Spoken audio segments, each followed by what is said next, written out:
The emergence of what would eventually transform the landscape of an entire nation began not with grand architectural visions or defensive necessities, but with the violent arrival of a foreign army on the southern coast during the autumn of 1066. So before you get comfortable, take a moment to like the video and subscribe, but only if you genuinely enjoy what I do here. And let me know in the comments where you're tuning in from and what time it is for you. It's always fascinating to see who's joining us from around the world. Phone face down, volume at a whisper. Let's dive in. The Norman invasion, led by William, Duke of Normandy, would introduce to England a revolutionary form of military architecture that had been refined over generations on the European continent. A defensive structure that combined residential function with military necessity in ways that the existing fortifications of Saxon England had never attempted. The castles that would arise across the English countryside during the decades and centuries following the Norman Conquest represented far more than simple military installations. They embodied a complete transformation of political authority, social organization, and architectural ambition that would define English history for nearly 5 centuries, while creating the most recognizable symbols of medieval civilization. The landscape that William encountered upon his arrival at Pevensey on the 28th of September, 1066, was not entirely devoid of defensive structures, but the fortifications that existed in Saxon England differed fundamentally from the castles that would soon dominate the terrain. The Saxons had constructed burhs, fortified towns designed to protect populations during periods of conflict, particularly during the Viking invasions of the 9th and 10th centuries. These burhs, established systematically under Alfred the Great and his successors, featured earthwork ramparts and timber palisades surrounding entire settlements, creating defensive perimeters that could shelter communities during attacks. The remains of these Saxon fortifications can still be traced at sites across England, from Wareham in Dorset to Wallingford in Oxfordshire, where the massive earthwork defences demonstrate the scale of Saxon defensive thinking. However, these communal fortifications served purposes entirely different from the private military strongholds that the Normans would introduce, as the burhs protected entire populations under the authority of royal or ecclesiastical power, rather than serving as the personal stronghold of an individual lord. The Roman occupation of Britain, which had ended more than 6 centuries before the Norman invasion, had left scattered remains of military installations that still dotted the landscape during the 11th century. Roman forts constructed along Hadrian's Wall and throughout the province of Britannia had introduced stone military architecture to the island, creating rectangular fortified compounds with corner towers and defensive walls that followed standardized designs developed across the Roman Empire. These Roman fortifications, built primarily during the 1st through 4th centuries, demonstrated sophisticated understanding of defensive architecture, including principles of interlocking fields of fire, elevated defensive positions, and strategic site selection that would later influence medieval military thinking. Sites like Portchester on the southern coast retained substantial portions of their Roman walls well into the medieval period, and the Normans would occasionally utilize these existing structures as foundations for their own castles. Recognizing the defensive advantages that Roman engineers had identified centuries earlier, the Saxon shore forts, constructed during the 3rd and 4th centuries to defend against maritime raids, represented the most impressive Roman military architecture remaining in England, with their massive stone walls and projecting bastions providing models of military construction that medieval builders would study and occasionally incorporate into their own designs. The fort at Burgh Castle in Norfolk, with its towering flint and brick walls still standing to substantial heights, demonstrated the durability of Roman construction methods and the strategic positioning that military engineers had employed to control maritime approaches and inland territories. The architectural knowledge that existed in Saxon England during the mid-11th century focused primarily on ecclesiastical construction rather than military engineering, as the great cathedrals and monasteries that Saxon builders had erected demonstrated sophisticated understanding of structural principles and decorative ambition. Westminster Abbey, rebuilt by Edward the Confessor in the decades immediately preceding the Norman invasion, showcased the architectural capabilities of Saxon England, while revealing the influence of Norman Romanesque style that Edward had absorbed during his years of exile in Normandy. The abbey's construction utilized ashlar stone masonry and featured elements of the emerging Romanesque architectural vocabulary that would become dominant following the conquest. However, the expertise in ecclesiastical architecture did not extend to military construction of the type that the Normans would introduce, as Saxon military culture emphasized mobile field armies and communal fortifications rather than the privatized military strongholds that characterized Norman feudal society. The absence of private castles in pre-conquest England reflected fundamental differences in social and political organization between Saxon and Norman societies, as Saxon England maintained centralized royal authority with military obligations distributed across free landholders, while Norman society operated through vertical chains of feudal obligation, linking individual lords to increasingly localized military resources. This structural difference in military organization would prove crucial to William's ability to conquer and control England,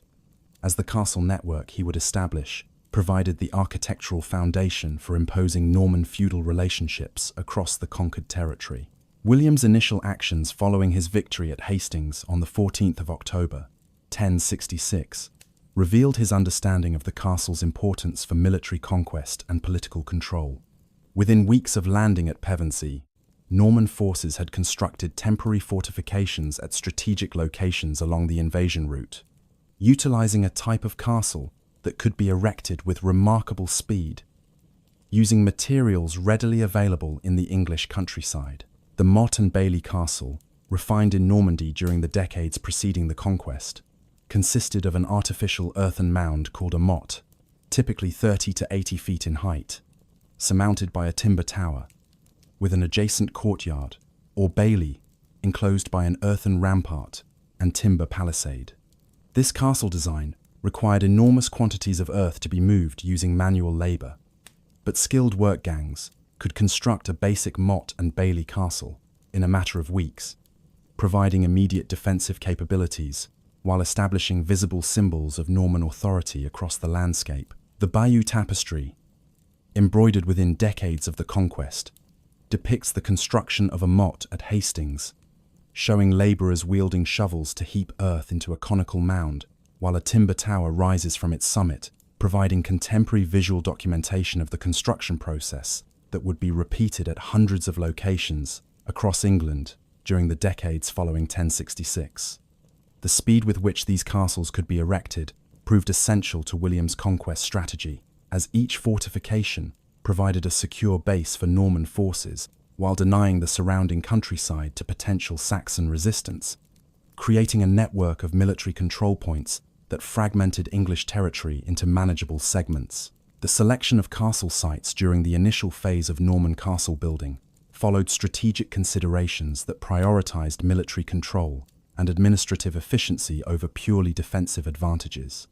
Major towns that had served as centers of Saxon administration and commerce received castles almost immediately, as controlling these urban centers proved essential for establishing Norman authority over the existing economic and political infrastructure. York, the second city of England and capital of the North, received not one, but two motte-and-bailey castles, constructed on opposite sides of the River Ouse during 1069,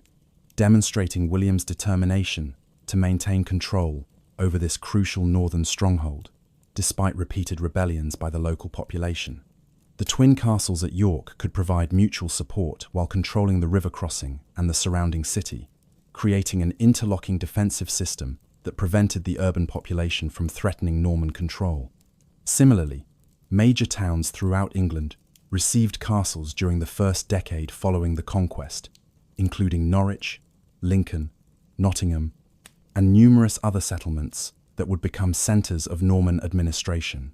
The positioning of these urban castles typically involved the destruction of substantial portions of the existing town,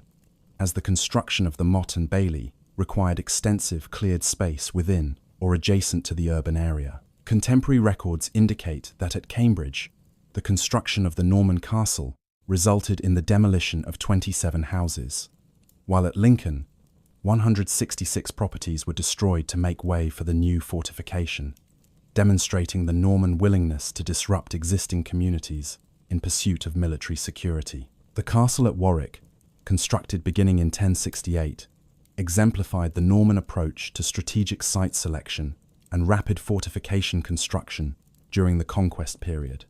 William personally ordered the construction of the Warwick Castle during his campaign to suppress Midland's resistance, selecting a naturally defensible position on a sandstone bluff overlooking the River Avon. The site provided commanding views of the surrounding countryside, while the river cliff created a natural defensive barrier on one side, reducing the perimeter that required artificial fortification. The motte raised at Warwick reached substantial height, utilizing the natural elevation of the bluff, while adding an artificial mound that placed the timber keep significantly above the surrounding terrain.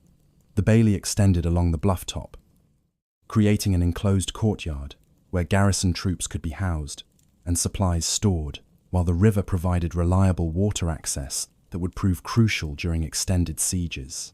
The castle's construction required the demolition of 4 houses and damage to others, but the strategic advantages of the location justified the disruption to the existing urban fabric. The garrison installed at Warwick served multiple functions beyond simple military defense, as the castle became the administrative center for the surrounding region, with the castle lord exercising judicial, financial, and military authority over a substantial territory extending beyond the town itself. This combination of military stronghold and administrative center characterized Norman castle building throughout England,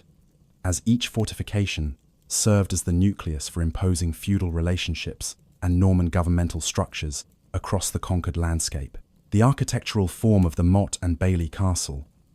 though remarkably simple in conception, incorporated sophisticated defensive principles that made these fortifications formidable obstacles to medieval military forces lacking siege equipment. The motte itself provided multiple defensive advantages, as its artificial height placed defenders significantly above potential attackers,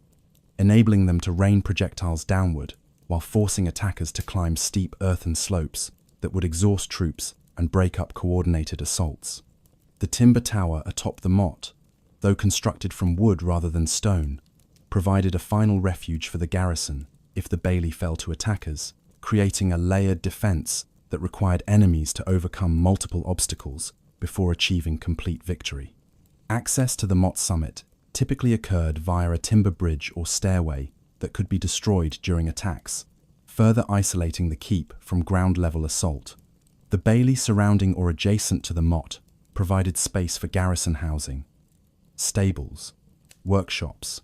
storage buildings, and other structures necessary for the castle's operation as both military installation and administrative center. The bailey's earthwork rampart and timber palisade created a substantial defensive perimeter that channeled attackers toward heavily defended gates while providing elevated fighting platforms for defenders. Excavations at motte-and-bailey sites have revealed the complexity of these bailey structures, including evidence for timber buildings arranged along the interior of the rampart, wells for water supply, and specialized structures for various military and domestic functions that sustained the castle's garrison and administrative staff. The labor requirements for constructing motte-and-bailey castles represented enormous burdens on local populations during the decades following the conquest, as William and his Norman followers imposed feudal obligations that required English workers to build the fortifications that would ensure their own subjection. The construction of a medium-sized motte might require moving 20,000 cubic yards of earth, a task that would occupy hundreds of workers for weeks or months, depending on available labor and the urgency of the project. The bailey ramparts required additional earth moving, while the timber palisade demanded substantial quantities of wood cut to specific lengths and diameters, creating supply requirements that strained the resources of surrounding regions. The timber keep atop the motte required skilled carpentry rather than simple labor, as the structure needed to support its own weight, plus the weight of defenders, weapons, and supplies while withstanding the stresses of wind, loading at exposed elevated positions. The engineering challenges of keep construction included establishing stable foundations on artificially compacted earth, creating timber framing capable of supporting multi-story buildings, and designing roof structures that would shed water while resisting wind uplift. Contemporary references to castle construction rarely provide technical details about these engineering solutions, but the survival of these structures long enough to be replaced by stone fortifications during the 12th century indicates that Norman builders possessed sophisticated understanding of timber construction techniques adapted to the specialized requirements of motte-top building. The distribution of castles across England during the reign of William I, who ruled until his death in 1087, created a comprehensive network of military control that transformed the political geography of the kingdom. Royal castles under direct control of the crown anchored this network at strategic locations, including major towns, important river crossings, and positions commanding major roadways that connected different regions of the country. These royal castles served as bases for royal officials who administered justice, collected revenues, and maintained military forces in the king's name, creating nodes of centralized authority that could project royal power across surrounding territories. Beyond the royal castles, William granted lands to his Norman followers on condition that they provide military service and construct castles to control their territories, creating a cascade of feudal obligations that linked local military power to regional magnates and ultimately to the crown. The great Norman lords who received extensive landholdings, known as tenants-in-chief because they held their lands directly from the king, constructed substantial castles that served as headquarters for their regional power, including fortifications like Richmond in Yorkshire, Ludlow on the Welsh border, and Arundel in Sussex. These baronial castles often rivaled royal fortifications in scale and defensive strength, creating potential challenges to royal authority that would emerge repeatedly during the medieval period, when powerful barons used their castles as bases for rebellion against the crown. The castle at Richmond, constructed beginning around 1071 by Alan Rufus, a Breton lord who received extensive estates in Yorkshire following the Norman Conquest, demonstrated the architectural ambition of the first generation of Norman castle builders, even while working primarily in timber and earth. The castle occupied a naturally defensible triangular promontory overlooking the River Swale, with steep slopes on two sides reducing the perimeter requiring artificial fortification. The initial castle featured a substantial motte with timber keep, but what distinguished Richmond from typical motte-and-bailey castles was the scale of the bailey and the early introduction of stone construction elements. The bailey at Richmond enclosed approximately 4 acres, significantly larger than typical bailey enclosures, creating space for a substantial garrison and the administrative apparatus of Alan's extensive northern estates. Within 2 decades of the castle's foundation, stone construction had begun on the curtain wall surrounding the bailey, making Richmond one of the earliest English castles to transition from timber to stone defensive structures. This early stonework included a remarkable feature known as Scollon's Hall, a 2-story stone building constructed along one section of the curtain wall that combined residential quarters on the upper floor with storage or service spaces below. The hall's construction demonstrated that Norman lords were already thinking beyond purely military functions toward creating castle buildings that could serve as comfortable residences, reflecting their social status,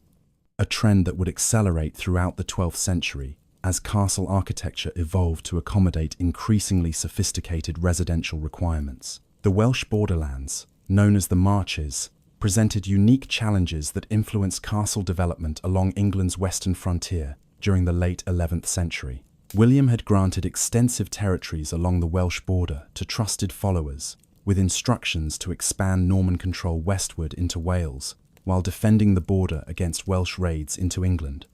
These Marcher lords received exceptional privileges, including rights to wage private warfare and construct castles without seeking royal permission, creating a militarized frontier zone where castle building proceeded with particular intensity. The landscape of the Marches became densely packed with castles, as Norman lords competed to seize Welsh territories while defending against counterattacks, creating concentrations of fortifications unlike anything found in more settled regions of England. The castle at Chepstow, begun around 1067 by William Fitzosborne, Earl of Hereford,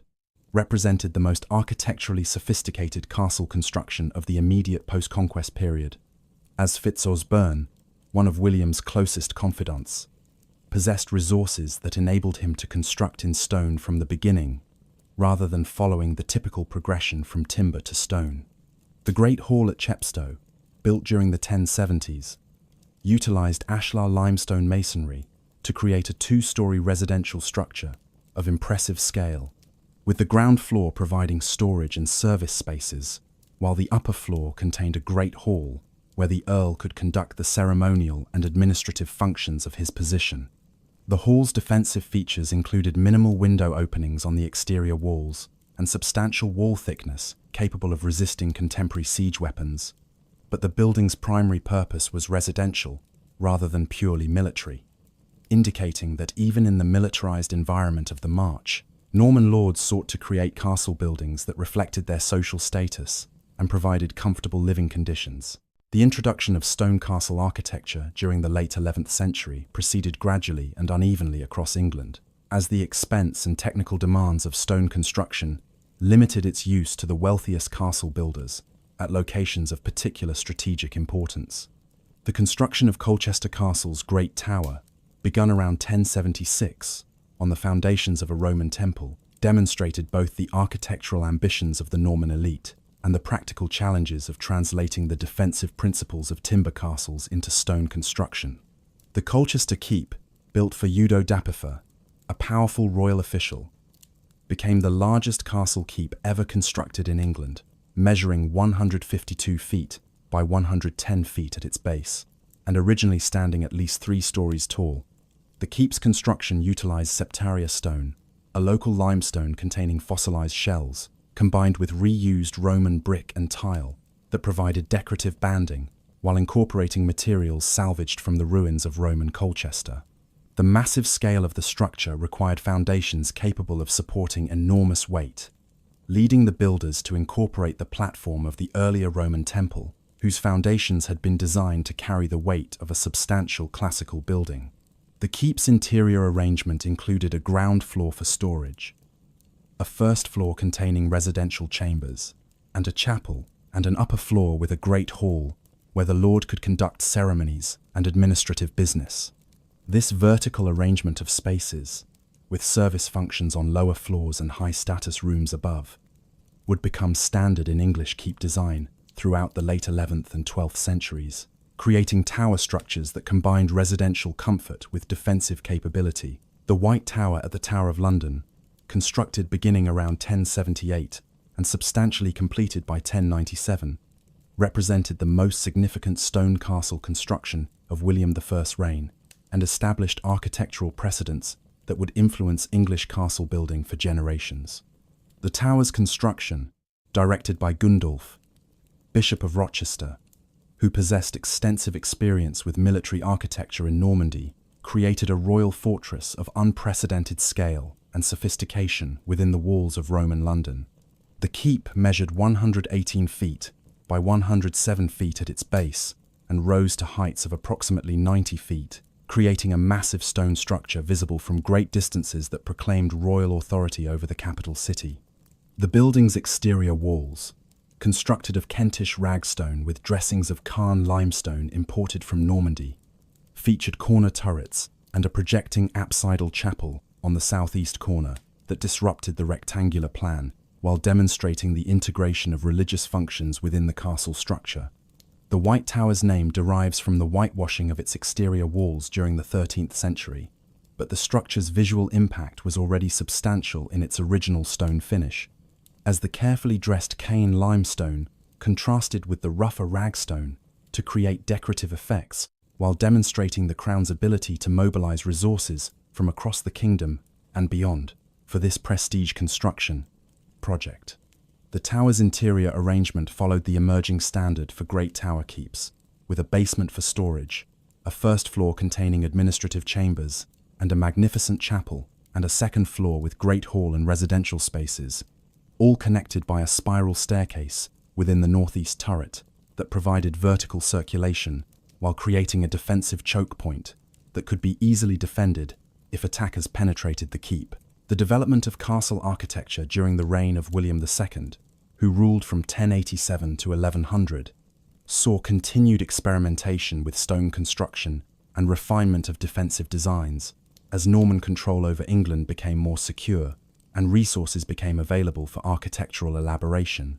The younger William, known as Rufus for his ruddy complexion, proved an ambitious builder who expanded several royal castles while constructing new fortifications at strategic locations. The Great Hall at Westminster, constructed by William Rufus during the 1090s, though not properly part of a castle, demonstrated the architectural capabilities and aesthetic ambitions of the period's master builders. The hall measured 238 feet long by 67 feet wide, creating an interior space of unprecedented scale in Northern Europe, with massive stone walls supporting a timber roof that spanned the hall's width without intermediate supports. The Westminster Hall's construction techniques and decorative treatments influenced castle hall construction throughout the 12th century, as lords sought to replicate the impressive ceremonial spaces of the royal court within their own fortifications. Castle halls built during this period began incorporating decorative elements, including carved capitals on interior columns, decorative arcading along upper walls, and increasingly sophisticated window designs that provided more light while maintaining defensive integrity. The castle at Norwich, granted to Roger Bigod by William Rufus around 1094, received a massive stone keep during the early decades of the 12th century that demonstrated how thoroughly stone had replaced timber as the material of choice for major castle construction. The Norwich Keep, constructed between approximately 1100 and 1130, utilized flint rubble for wall cores, with limestone dressings around openings and at corners, creating a structure measuring 93 feet square at its base and rising through two main floors plus a basement. The keep's most distinctive feature was its elaborate exterior decoration, including blind arcading that articulated the wall surfaces, while flat pilasters marked the corners and the centers of each wall face, creating visual emphasis that transformed a massive defensive structure into an architectural statement of authority and sophistication. The decorative treatment reflected contemporary ecclesiastical architecture, particularly the Romanesque cathedrals being constructed across Norman England during the early 12th century, demonstrating how castle architecture was absorbing aesthetic influences from church building while maintaining its distinctive military functions. The keep's interior spaces followed the standard vertical arrangement, with increasing status as one ascended,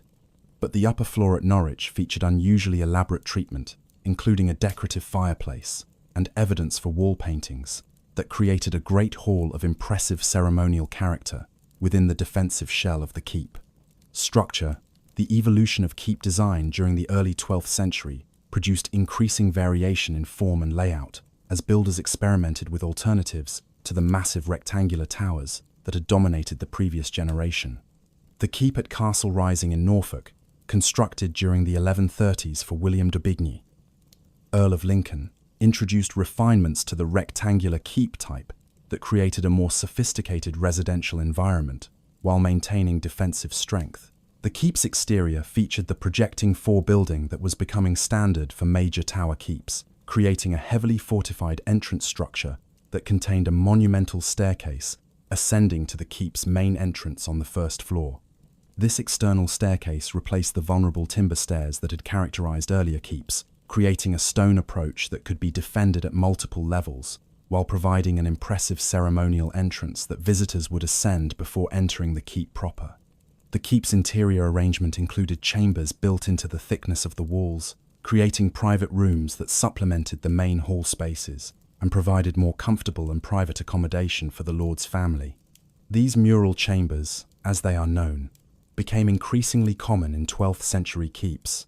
representing the growing demand for privacy and comfort that was transforming castle residential architecture from the simple great halls of the Conquest period toward more complex arrangements of specialized spaces, serving different functions and accommodating different members of the household. The Civil War period between 1135 and 1154, when King Stephen and Empress Matilda contested the English throne, witnessed an explosion of castle building as baronial factions constructed unauthorized fortifications to support their military campaigns. Contemporary chroniclers, particularly William of Newburgh and the author of the Anglo-Saxon Chronicle, described this period as one of lawlessness and oppression, when barons who had constructed adulterine castles meaning unauthorized fortifications built without royal permission, used them as bases for plundering the surrounding countryside and oppressing the local population. The number of castles in England may have increased by several hundred during Stephen's reign, as both royal and baronial builders erected fortifications to control territory and support military operations. Many of these castles were simple earthwork structures, with timber defences that could be constructed quickly with limited resources, but others represented substantial construction efforts that created permanent additions to England's castle landscape. The archaeological evidence for this period's castle building includes numerous small motte-and-bailey castles at sites that lack later medieval occupation, suggesting that many of Stephen's reign castles were temporary structures that were abandoned or destroyed once the Civil War ended and royal authority was restored under Henry II. The accession of Henry II in 1154 marked the beginning of a new phase in English castle development, as the vigorous young king moved systematically to restore royal authority after the chaos of Stephen's reign. One of Henry's first priorities involved destroying the adulterine castles that had proliferated during the Civil War, as these unauthorized fortifications represented both military threats and symbols of the breakdown of royal control that had characterized Stephen's troubled reign. Contemporary sources indicate that Henry ordered the destruction of over 300 castles during the early years of his reign, though this figure likely includes many minor earthwork fortifications as well as substantial stone castles. The king's policy aimed to restore the royal monopoly on castle building that William I had attempted to establish, ensuring that castle construction required royal license and that existing castles remained under the control of lords who could be trusted to support royal authority. This reassertion of royal control over castification created a more stable political environment that would enable the architectural flourishing of the late 12th century. As castle building proceeded under royal supervision, with greater resources devoted to permanent stone construction and architectural elaboration, Henry II's own castle building program focused on strengthening royal fortifications at strategic locations while demonstrating the latest developments in military architecture. The reconstruction of Dover Castle, beginning in the 1180s, created the most impressive royal fortress in England and established Dover as the key to the kingdom, defending the shortest sea crossing to the continent and controlling the approach to London from the southeast. The castle's transformation under Henry involved construction of a massive rectangular keep that dominated the site, while an extensive curtain wall with projecting towers enclosed the hilltop upon which the castle stood. The Dover Keep, completed by 1189 at a cost exceeding £4,000, measured 98 feet square at its base and rose through 3 floors, plus a basement to heights of over 90 feet, creating a tower structure that combined defensive strength with residential sophistication. The keep's exterior walls reached thicknesses of 21 feet at the base, providing strength to resist siege weapons while creating sufficient depth for mural chambers and passages within the wall thickness. The building's interior featured the standard vertical arrangement of storage, residential, and ceremonial spaces, but with increasing architectural elaboration, including decorative fireplaces, window seats within the deep window embrasures, and a chapel of exceptional quality within the keep's main residential floor. The keep at Newcastle upon Tyne, constructed between 1172 and 1177, demonstrated Henry II's commitment to maintaining strong royal fortifications in the north, where Scottish raids and baronial independence created ongoing security challenges. The Newcastle Keep, built at a cost of over £1,000, introduced architectural refinements that marked it as one of the most sophisticated rectangular keeps constructed during the 12th century. The keep measured 62 feet square at its base, smaller than the great royal keeps at Dover and the Tower of London, but its architectural quality exceeded these earlier structures in several respects. The forebuilding at Newcastle created an elaborate entrance sequence that transformed the approach to the keep into a ceremonial procession through multiple defended chambers before reaching the main entrance on the second floor. Visitors ascending the forebuilding staircase passed through a lower chamber, climbed to an intermediate level, then entered the keep proper through a doorway defended by a portcullis and secured by a drawbridge that could be raised to isolate the keep entrance, even if attackers captured the forebuilding. The keep's interior spaces demonstrated sophisticated planning with private chambers built into the thickness of the walls, providing separate accommodation for the constable and other senior members of the garrison. The Great Hall on the second floor featured a splendid arch that supported a gallery at the third floor level, creating a complex interior arrangement that maximized usable space within the keep's compact plan, while maintaining the grand ceremonial character appropriate to a royal fortress. The development of curtain wall architecture during the late 12th century represented a significant shift in defensive thinking, as military engineers began to emphasize the strength of perimeter defenses, rather than relying primarily on a central keep for last-ditch defense.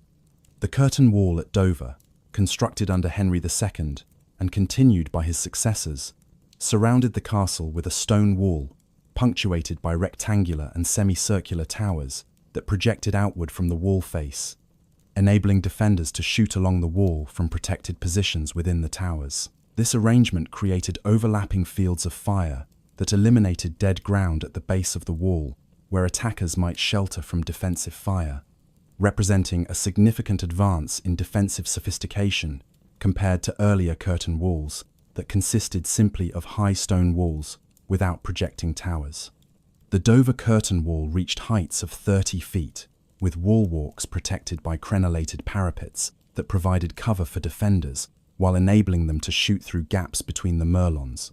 The wall's foundations extended deep into the chalk bedrock of the Dover hilltop, creating stable support that prevented undermining, one of the most effective siege techniques of the medieval period. The gates through the curtain wall received elaborate defensive treatment, including multiple portcullises, drawbridges, where the approach crossed ditches cut into the bedrock, and murder holes in the vault above the gate passage that enabled defenders to drop projectiles onto attackers who penetrated the outer gate. The evolution of castle planning during the late 12th century produced increasing variety in overall layout, as builders adapted castle design to specific sites and strategic requirements. The castle at Framlingham in Suffolk, reconstructed by Roger Bigod beginning in the 1190s, after Henry II had confiscated and demolished the earlier castle,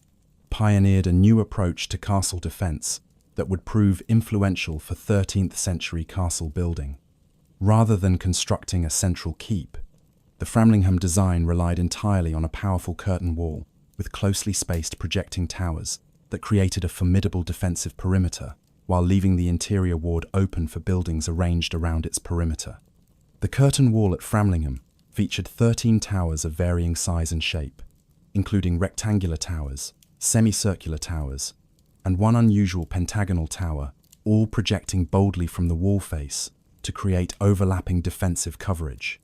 The towers rose higher than the connecting curtain wall, providing elevated positions from which defenders could command the wall walk while shooting over and down at attackers approaching the wall base. This keepless design offered several advantages over traditional keep-centered castles, as it distributed defensive strength around the entire perimeter, rather than concentrating it in a single structure,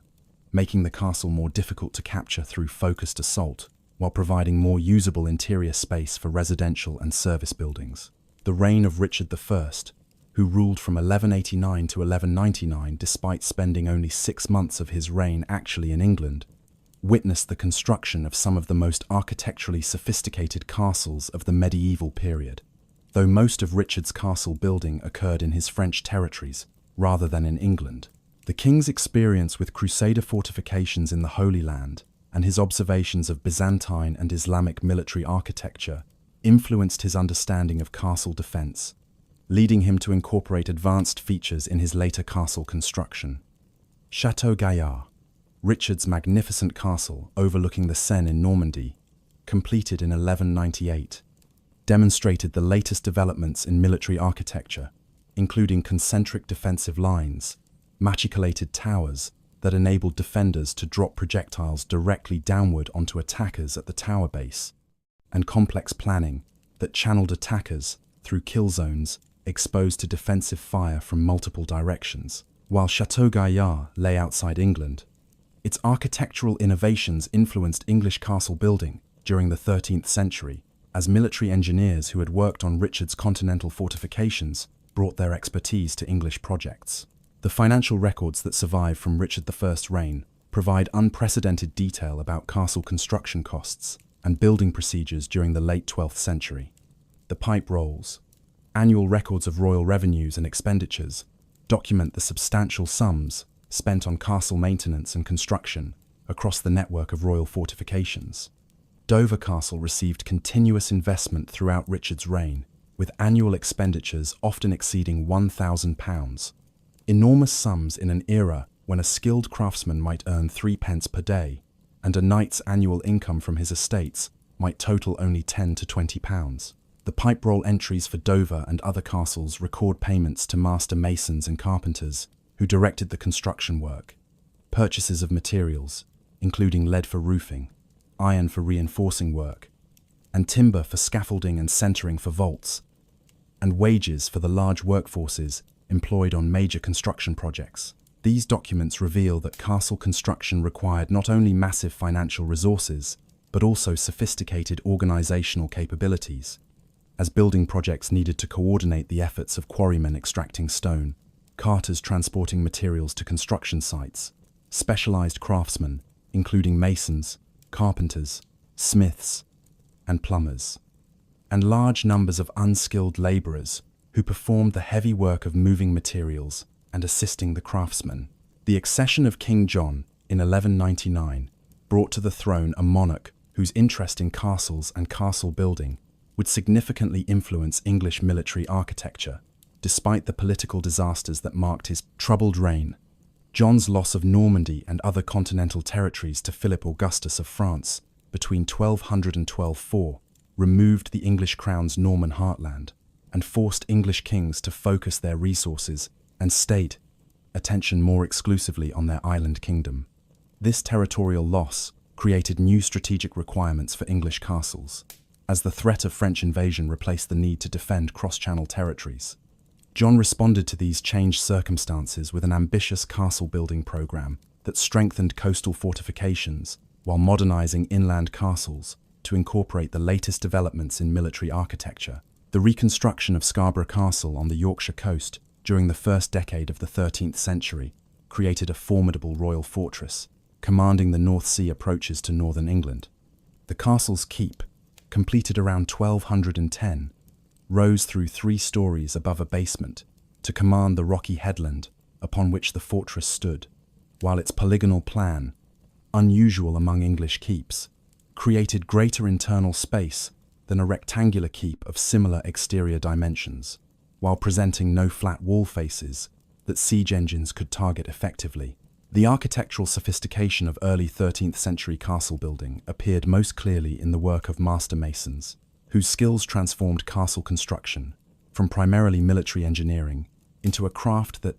balanced defensive requirements with architectural aesthetics and residential comfort. The reconstruction of Corfe Castle in Dorset during John's reign demonstrated this emerging synthesis of military and residential functions,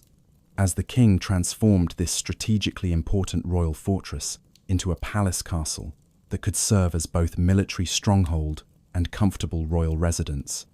The castle occupied a naturally defensible gap in the Purbeck Hills, controlling the major route through this limestone ridge between the Isle of Purbeck and inland Dorset. John's building campaign added a sophisticated western bailey, enclosed by curtain walls, with projecting towers, while the inner bailey received new residential buildings, including a hall and private chambers that provided accommodation appropriate for royal visits. The castle's buildings utilized the fine limestone quarried on the Isle of Purbeck, creating ashlar masonry of exceptional quality, whose carefully dressed surfaces and precise jointing demonstrated the high level of craftsmanship that England's best masons could achieve by the early 13th century. The Magna Carta crisis of 1215 and the subsequent civil war that concluded John's reign had significant implications for English castle history, as baronial rebels captured royal castles, including Windsor and Lincoln, while King John's forces besieged rebel-held fortifications, including Rochester Castle. The siege of Rochester in the autumn of 1215 demonstrated both the strength of well-constructed stone castles and the methods available to determined besiegers for overcoming even the most formidable fortifications. Rochester Castle's massive keep, built during the 1120s and 1130s, stood within a bailey, defended by substantial curtain walls with projecting towers, creating a fortress that should have been nearly impregnable to the siege techniques available in 1215. John's forces invested the castle in October, bringing up siege engines to bombard the walls, while miners began excavating tunnels beneath the keep's corner tower. The siege proceeded through November as the defenders held out against bombardment and multiple assaults. But the success of John's mining operation proved decisive. The miners tunneled beneath the keep's southeast tower, propping the undermined foundations with timber supports, then set fire to the wooden props, causing the tower to collapse and creating a breach through which royal forces stormed into the keep. The defenders retreated to the opposite side of the keep, where a cross wall dividing the interior allowed them to continue resistance. But eventually hunger forced their surrender after a 2-month siege that had demonstrated the vulnerability of even the strongest castles to systematic siege operations employing mining techniques. The accession of Henry III in 1216, while the king was only 9 years old, brought a period of relative peace that enabled sustained attention to castle building and architectural elaboration. Henry's long reign, lasting until his death in 1272, witnessed significant developments in castle architecture as military engineers and masons incorporated lessons from recent siege warfare while responding to changing residential requirements. The reconstruction of Winchester Castle during the 1220 and 1230s created a royal residence that balanced military strength with residential comfort and ceremonial grandeur. The castle's Great Hall, completed in 1235, represented one of the finest examples of 13th century hall architecture. Measuring 111 feet long by 55 feet wide, with aisles separated from the central space by marble columns supporting arcades that carried the roof structure. The hall's architectural quality, including elaborate window tracery, decorative floor tiles, and wall paintings,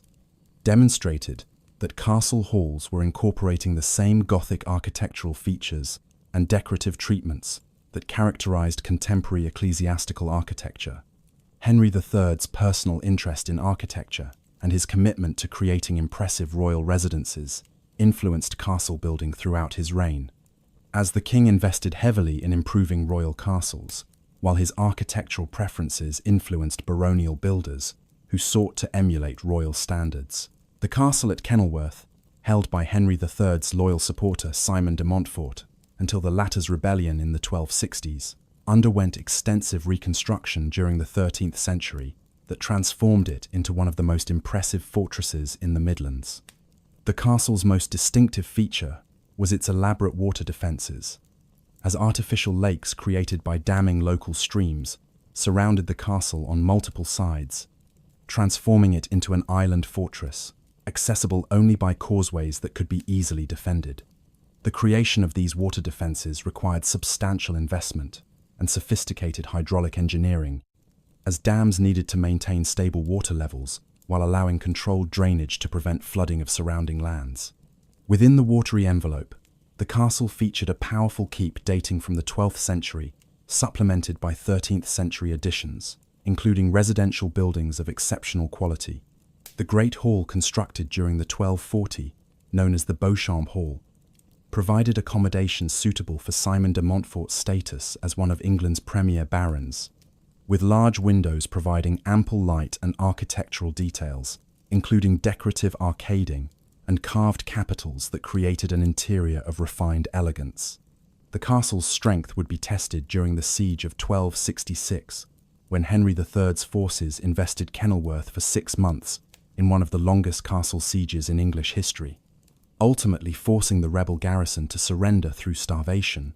when direct assault and siege engines proved unable to overcome the castle's formidable defences. The development of the concentric castle plan during the mid-13th century represented a fundamental advance in defensive thinking that would reach its highest expression in the Edwardian castles of Wales. The concentric design featured multiple rings of defensive walls, with an outer curtain wall creating a first line of defence, while an inner curtain wall of greater height provided a second defensive perimeter that commanded the outer wall and could support its defence with archery fire directed over the outer wall toward attackers. This arrangement created overlapping defensive zones that forced attackers to breach multiple defensive lines before reaching the castle's interior, while the height advantage of the inner wall enabled its defenders to support comrades defending the outer wall without risking friendly fire. The Tower of London's expansion under Henry III, continuing work begun in the late 12th century, created concentric defences that surrounded the White Tower, with multiple defensive rings, including a substantial inner curtain wall built during the 1220s and 1230s, and an outer curtain wall added during the 1270s. The inner curtain featured circular towers at regular intervals that projected from the wall face to create flanking positions covering the wall base, while the tower's upper floors provided elevated archery positions commanding the area between the inner and outer walls. The castle's western entrance received particularly elaborate defensive treatment, with a twin-towered gatehouse that created a heavily defended passage controlled by portcullises and gates, while defenders positioned in the gate towers could fire down into the passage through arrow slits and murder holes. The architectural language of 13th century castle building increasingly incorporated Gothic features that had been developed in ecclesiastical architecture, creating castles whose appearance reflected contemporary aesthetic preferences while maintaining military functionality. The pointed arch, the defining structural element of Gothic architecture, appeared with increasing frequency in castle buildings, as builders recognized its structural advantages for spanning openings and creating ribbed vaults over interior spaces. The pointed arch directed structural loads more efficiently than the Romanesque semicircular arch, enabling thinner walls and larger openings while requiring less centering during construction,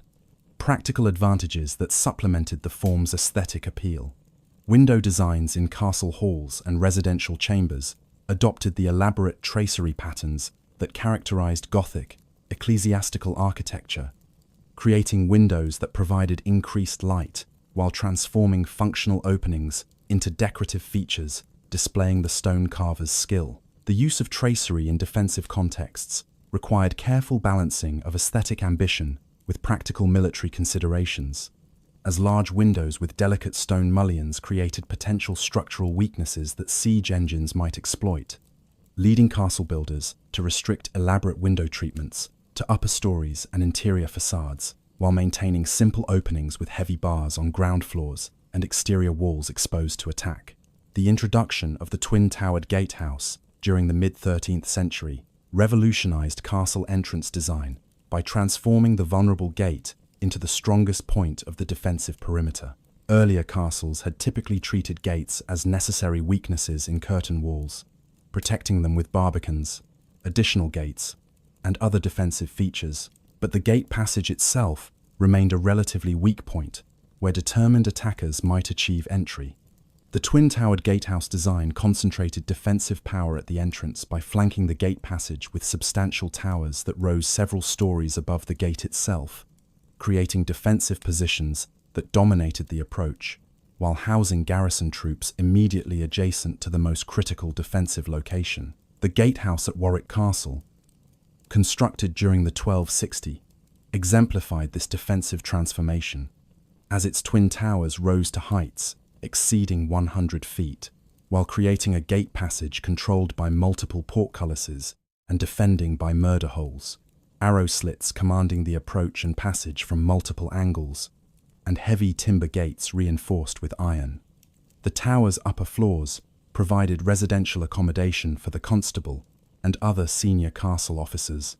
transforming the gatehouse into a self-contained fortress that could continue defending even if attackers captured the castle bailey. The accession of Edward I in 1272 brought to the throne the most ambitious castle builder in English history, whose military campaigns in Wales and Scotland would produce a remarkable series of fortifications that represented the highest achievement of medieval military architecture.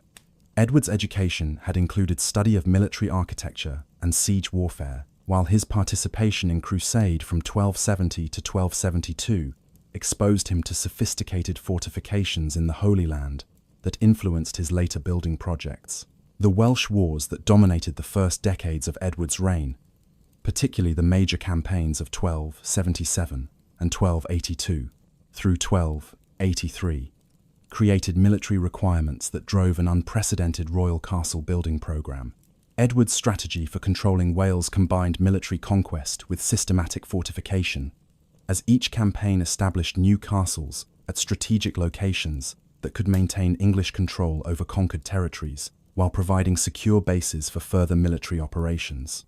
The castles built during Edward's Welsh campaigns represented enormous financial commitments that strained royal resources, even as they created architectural monuments of lasting significance. The castle at Flint, begun immediately following Edward's first Welsh campaign in 1277,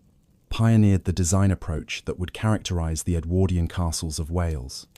Master James of St. George, a mason engineer from Savoy who had worked on continental fortifications, directed the construction and brought to England the latest developments in military architecture from the continent and the Mediterranean.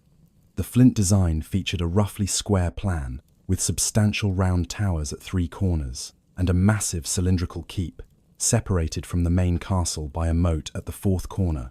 creating a defensive arrangement that combined a powerful enceinte castle, meaning one relying on strong perimeter defenses, rather than a central keep, with a donjon keep that could serve as a final refuge. The keep's unusual design, featuring a cylindrical tower surrounded by a lower cylindrical wall, creating a fighting gallery from which defenders could protect the keep base, reflected continental influences while adapting them to English requirements. The castle's position on the Dee estuary provided water access, enabling supply and reinforcement by ship, a strategic advantage that would characterize many of Edward's Welsh castles, as the king recognized that maintaining secure supply lines was essential for garrisoning castles in hostile territory. The castle at Rhuddlan, built simultaneously with Flint beginning in 1277, demonstrated Master James's mature castle, planning through its sophisticated concentric design and integration with associated civil infrastructure. The castle plan featured a compact square arrangement with massive round towers at each corner and substantial twin-towered gatehouses in the center of opposite walls, creating multiple defensive nodes that distributed defensive strength throughout the perimeter, rather than concentrating it in a single keep structure. The walls connecting these towers and gatehouses reached substantial heights, with fighting galleries built into the wall thickness, providing protected firing positions for archers defending the outer face. The castle's inner ward contained ranges of residential and service buildings arranged around its perimeter, maximizing usable space while maintaining clear interior areas for mustering troops and managing supplies. The construction of Rhuddlan required extraordinary engineering efforts beyond the castle itself, as the River Clwyd needed to be canalized for 3 miles to enable ships to reach the castle from the sea, a hydraulic engineering project of substantial scale that required moving vast quantities of earth and constructing banks to contain the new channel. This integration of castle construction with broader infrastructure development demonstrated the comprehensive planning that characterized Edward's Welsh strategy, as military fortifications formed part of a larger system, including new towns, road networks, and supply infrastructure, designed to transform Wales into a controlled and integrated part of the English realm. The Second Welsh War of 1282 through 1283 produced Edward's most ambitious and impressive castle-building campaign, as the king's forces conquered the last independent Welsh territories and established a series of magnificent fortresses to ensure permanent English control. The castle at Conwy, begun in 1283, occupied a narrow rocky ridge commanding the Conwy estuary and the crossing point to Anglesey, Wales's grain-producing heartland, whose control was essential for dominating North Wales. The castle's plan responded to its elongated site through a linear arrangement divided by a cross wall into 2 wards, with the eastern inner ward containing the royal residential apartments, while the western outer ward provided garrison quarters and service facilities. 8 massive drum towers punctuated the curtain walls at regular intervals, creating commanding defensive positions, while their upper floors provided additional residential space with private chambers and chapels built within the tower interiors. The castle's architectural quality exceeded purely military requirements, as the royal apartments included a great hall, private chambers, and a chapel arranged in a suite that could accommodate the royal court in appropriate style during Edward's visits to Wales. The construction proceeded with remarkable speed, driven by Edward's determination to establish his authority quickly, as over 1,500 labourers worked on the site during the peak construction period in 1284. Supported by hundreds of masons, carpenters, and other craftsmen brought from throughout England and even from continental sources to ensure adequate skilled labour for the ambitious project. The associated fortified town at Conwy, constructed simultaneously with the castle, demonstrated Edward's comprehensive approach to settlement planning in conquered territories. The town walls, extending for over 3/4 of a mile in circumference, enclosed a planned urban settlement laid out on a regular grid pattern, with streets meeting at right angles and building plots of standardized dimensions, creating a rational town plan. Unlike the organic growth patterns of most medieval towns, the walls themselves matched the castle in defensive quality, with substantial height, regular interval towers, and 3 heavily defended gatehouses controlling access to the town. This integration of castle and town created a fortified complex capable of housing and protecting a substantial English settler population, while the castle garrison could draw on the town's population for additional military manpower during emergencies. The establishment of these English boroughs in Wales served both military and economic purposes, as Edward granted commercial privileges to English settlers while excluding the Welsh from residence within the town walls, creating segregated urban communities that served as centres for English commerce and administration, while the castles provided military security. The castle at Harlech, begun in 1283 on a spectacular site atop a rocky crag with sheer cliffs on 3 sides, represented the concentric castle design at its most refined and powerful. The approach to Harlech from the more vulnerable landward side required attackers to advance up steep slopes before reaching the outer defences, providing natural obstacles that supplemented the castle's artificial fortifications. The concentric design featured a relatively low outer curtain wall that created a first defensive perimeter, while the massive inner curtain, with its enormous corner towers and twin-towered gatehouses, commanded the outer wall and the surrounding terrain from elevated positions. The gatehouse at Harlech achieved particular magnificence, rising through multiple stories to create a structure that dominated the castle, while containing within its towers the complete suite of residential apartments necessary for the constable's household. This concentration of residential functions within the gatehouse represented an evolution from earlier practice that had distributed residential buildings around the bailey perimeter, as the gatehouse became effectively a vertical keep that combined the strongest defensive position with the most important residential accommodation. The architectural quality of the gatehouse residential spaces included decorative fireplaces, window seats, and private chapels that created comfortable living environments despite the military context, demonstrating that even in these frontier fortresses, built primarily for military purposes, residential requirements demanded significant architectural attention. The logistics of Edward's Welsh castle building program required unprecedented organizational efforts that tested the capabilities of the English administrative system. The royal administration established a specialized bureaucracy to manage castle construction, with officials responsible for recruiting labor,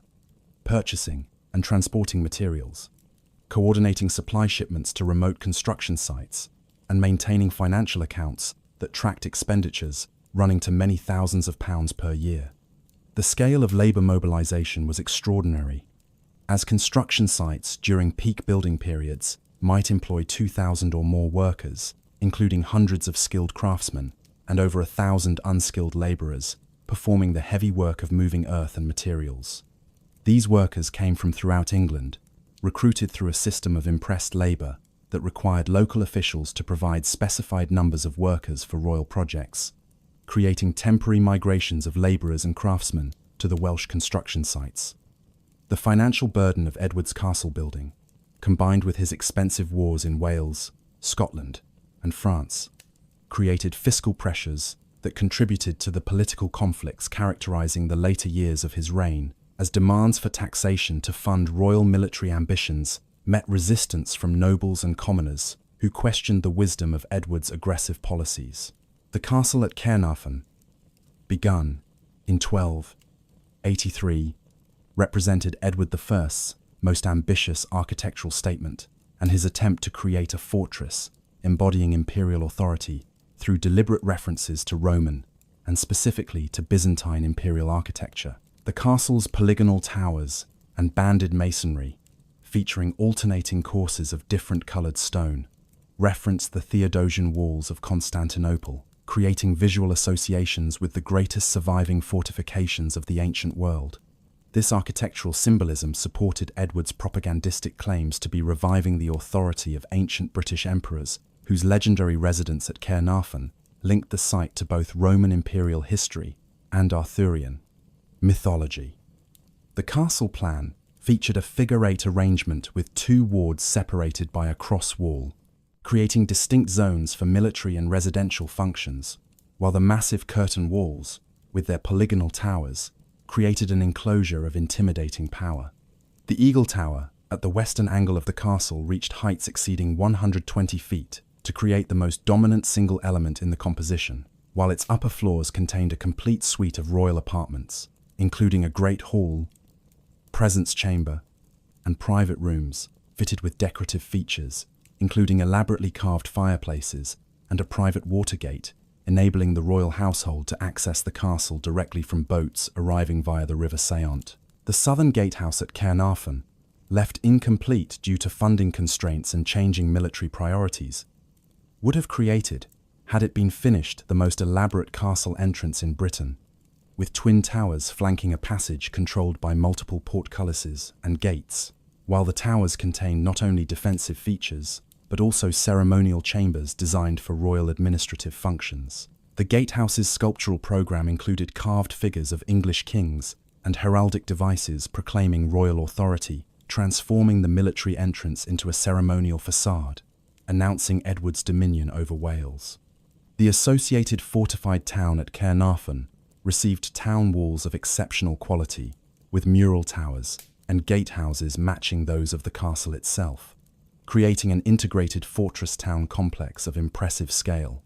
The construction of Caernarfon proceeded more slowly than the other Edwardian castles in Wales, with work continuing intermittently into the 1430s as funding became available, resulting in a fortress that never achieved the complete realization of its original ambitious design, but nonetheless became one of the most impressive medieval fortifications in Europe. The castle at Beaumaris on Anglesey,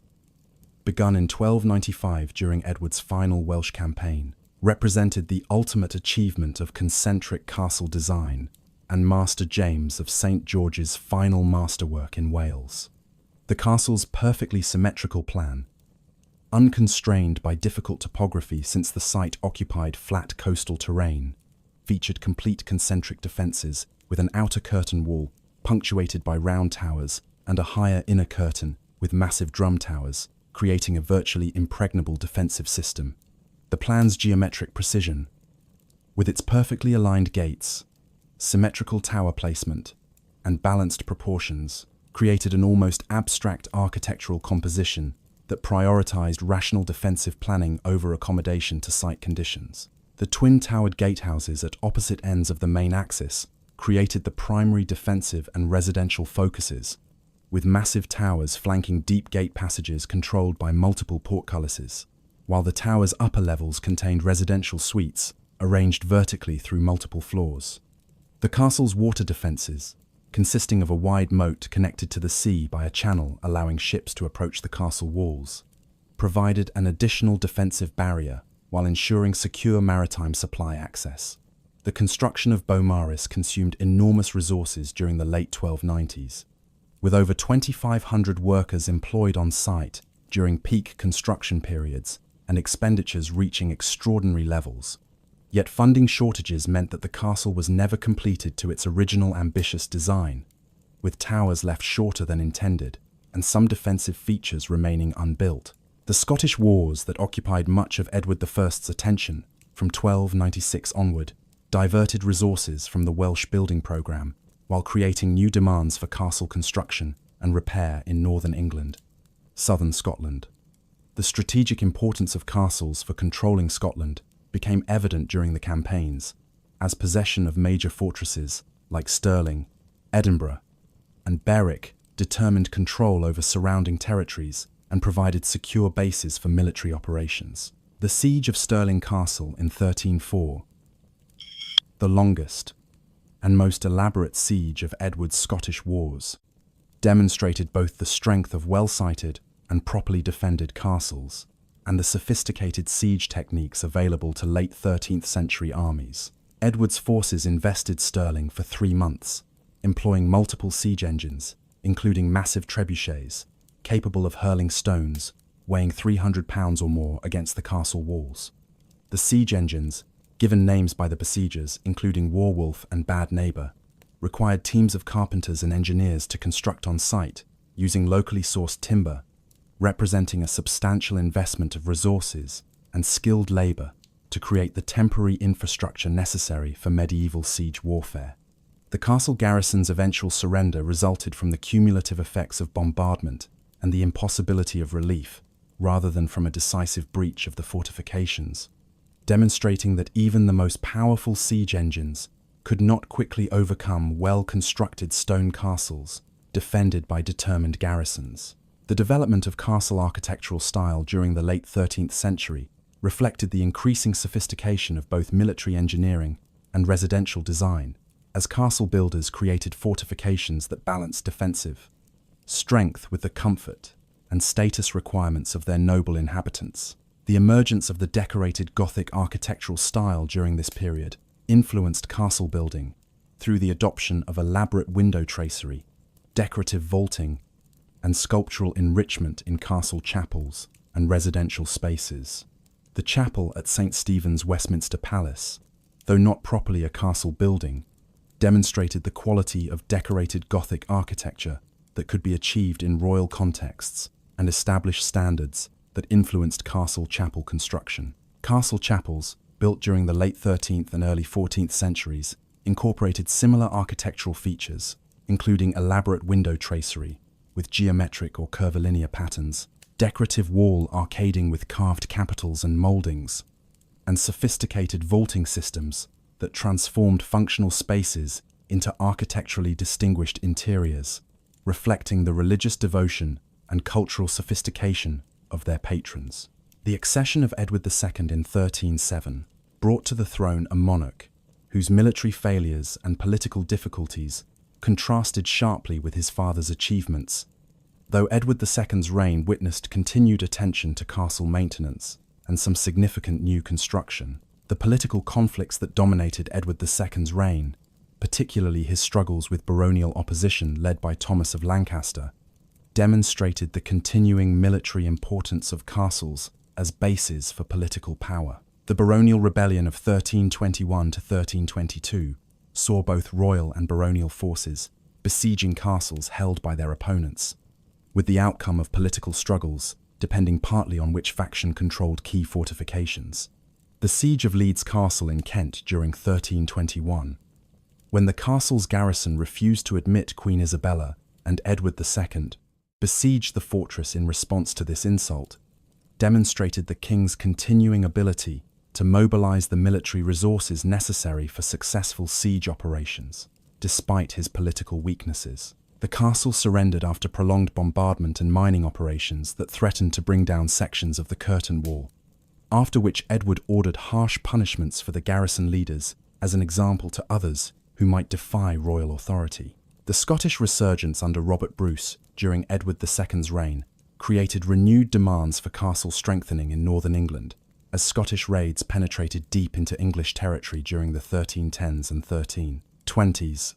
The inability of northern English castles to prevent these Scottish incursions demonstrated the limitations of static fortifications when defenders lacked sufficient mobile field forces to intercept raiders before they devastated the countryside.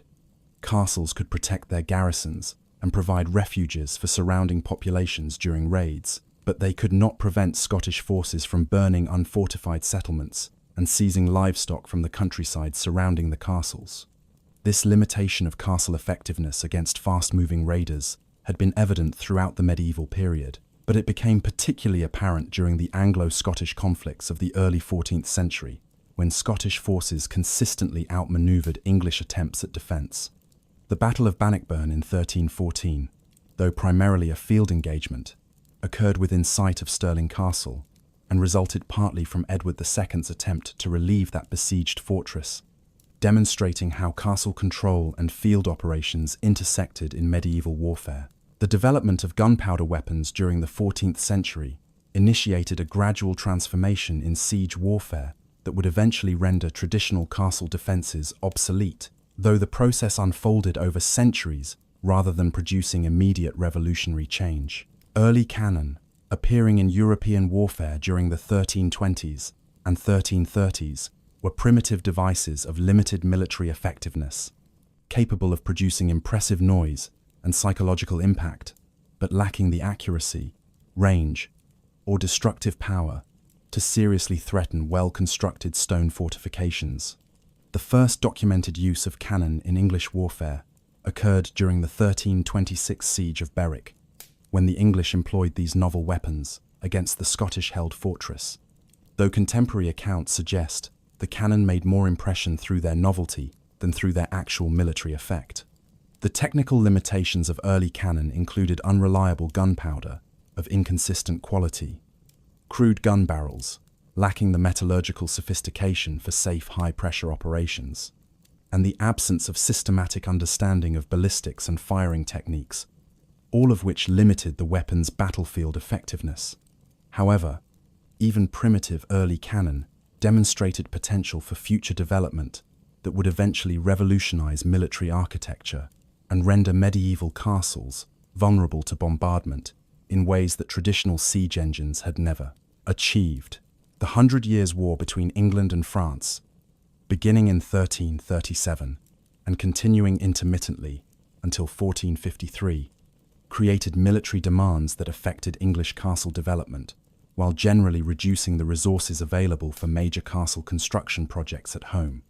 Edward III's aggressive campaigns in France required enormous financial resources that left limited funding for domestic castle building, though strategic castles, particularly those in coastal regions vulnerable to French raids, received attention and investment. The castle at Bodiam, in East Sussex, licensed for construction in 1385 during a period when French raids on the southern coast created genuine invasion fears, represented one of the few major new castle constructions of the late 14th century. Sir Edward Dallingrigger, a veteran of the French wars, who had accumulated substantial wealth through military service and marriage to a wealthy heiress, received royal permission to crenellate his manor house at Bodiam and transformed it into a substantial moated castle, featuring a symmetrical quadrangular plan with drum towers at the corners and twin-towered gatehouses in the centres of opposite walls. The castle's regular geometric planning and balanced composition created an aesthetically pleasing design that some historians have interpreted as prioritizing visual impact over military functionality, though recent scholarship has emphasized that Bodiam incorporated sophisticated defensive features, including carefully planned overlapping fields of fire from the towers and gatehouses, a complex water gate controlling access to the moat via the adjacent river,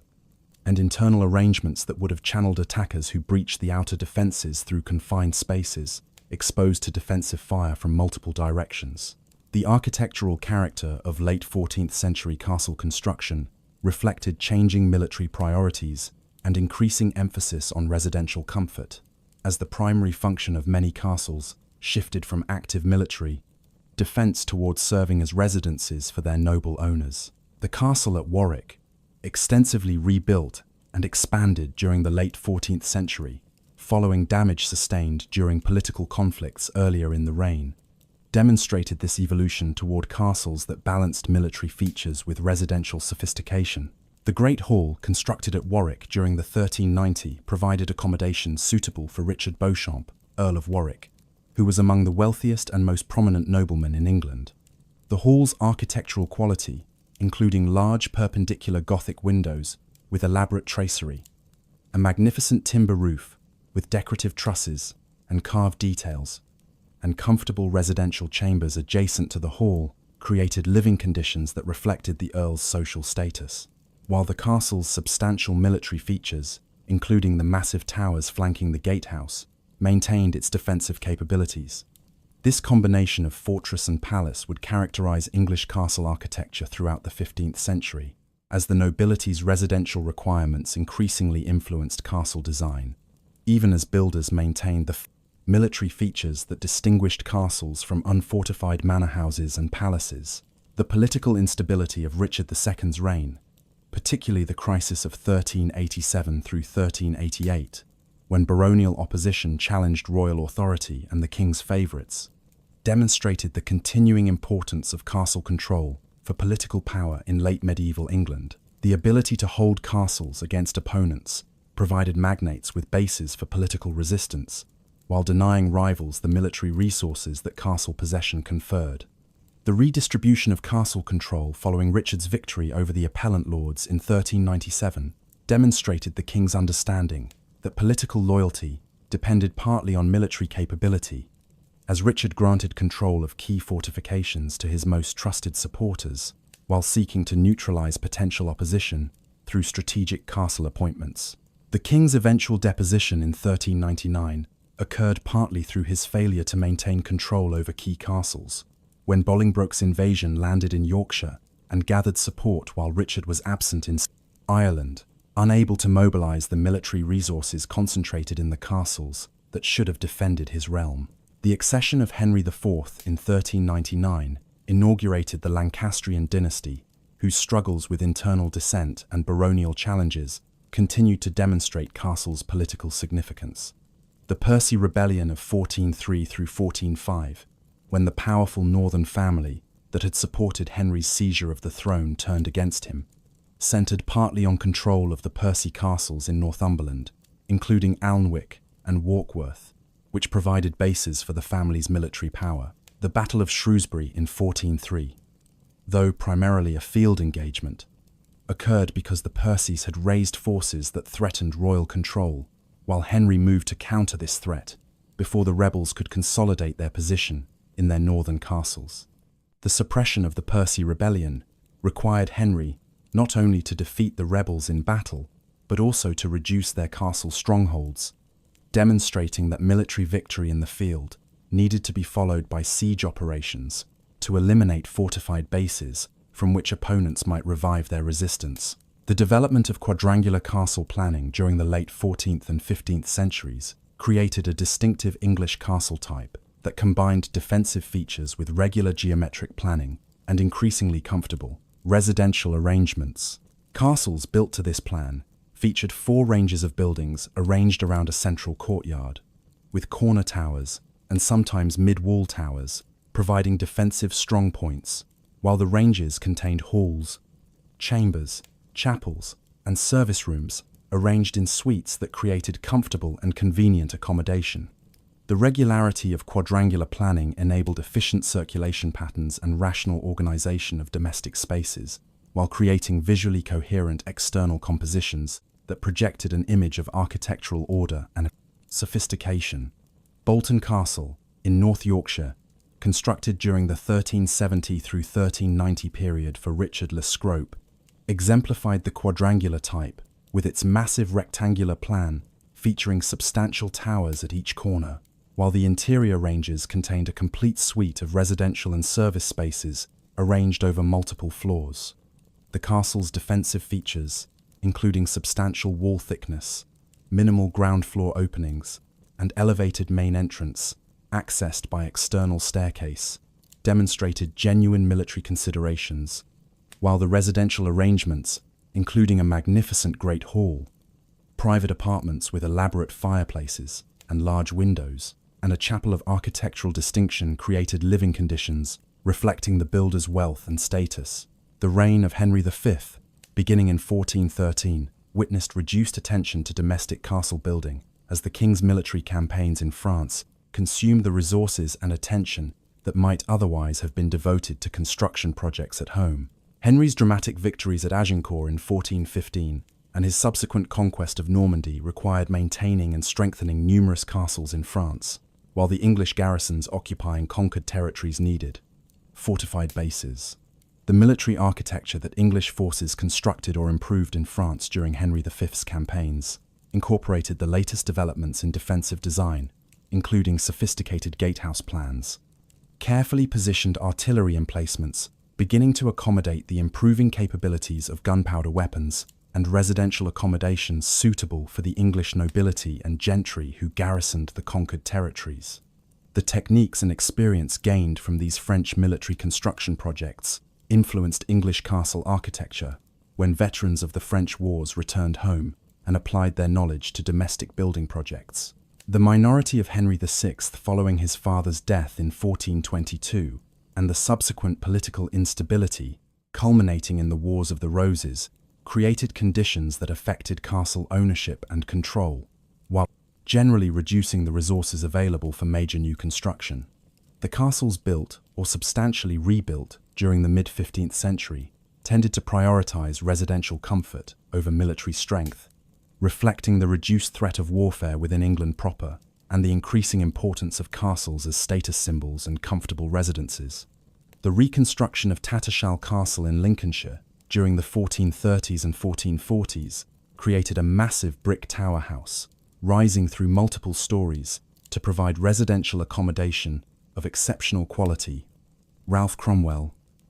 Lord Treasurer of England. The tower's construction utilized brick rather than stone, representing the increasing use of this material in English architecture during the 15th century, as brick manufacturing capabilities improved and builders recognized brick's advantages for creating regular wall surfaces. Architectural details. The tower's internal arrangement included a basement for storage, ground floor chamber for administrative functions, and upper floors containing increasingly prestigious residential spaces, culminating in a magnificent chamber on the top residential floor with a spectacular brick-vaulted ceiling, creating one of the finest surviving examples of 15th century secular architecture. The architectural character of 15th century castle construction increasingly reflected the influence of perpendicular Gothic style that had emerged during the mid-14th century and reached its mature expression during the 1500s. Perpendicular architecture emphasized vertical lines, regular geometric patterns,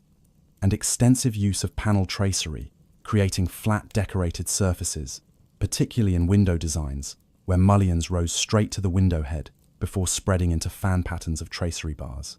Castle architecture absorbed these stylistic characteristics, particularly in residential buildings, including great halls, chapels, and private chambers, where large perpendicular windows provided ample light while creating visually impressive facades, demonstrating the builder's architectural sophistication and financial resources. The gatehouse at Hurstmonceux Castle in East Sussex, built during the 1440 of brick with stone dressings, demonstrated how perpendicular architectural features could be incorporated into fortress architecture, as the gatehouse towers featured decorative brick patterns and stone window tracery, creating architectural elaboration within a defensive structure, while machicolations and gun ports maintained the military character of the entrance. The Wars of the Roses between 1455 and 1485 witnessed numerous castle sieges, as Lancastrian and Yorkist forces contested control of strategically important fortifications, though the primary military actions of the conflict occurred in field battles rather than extended siege operations. The relatively short duration of most Wars of the Roses sieges reflected the limited resources that rival factions could devote to extended siege operations, as maintaining large armies in the field and conducting systematic sieges required financial capabilities that exceeded the means of most participants in the conflict. Castles during this period functioned primarily as secure bases for partisan forces and refuges for magnates who had backed the losing side in particular phases of the conflict, rather than as primary military objectives whose capture was essential for victory.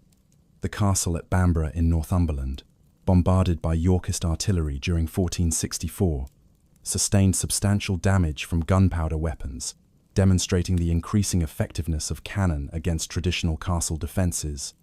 Though the siege succeeded, partly because the garrison lacked the resources and determination for prolonged resistance, rather than purely through the destructive capabilities of the artillery employed against it. The accession of the Tudor dynasty in 1485, following Henry VII's victory at Bosworth Field, marked the beginning of a new era in English castle history, as the establishment of stronger, centralized royal authority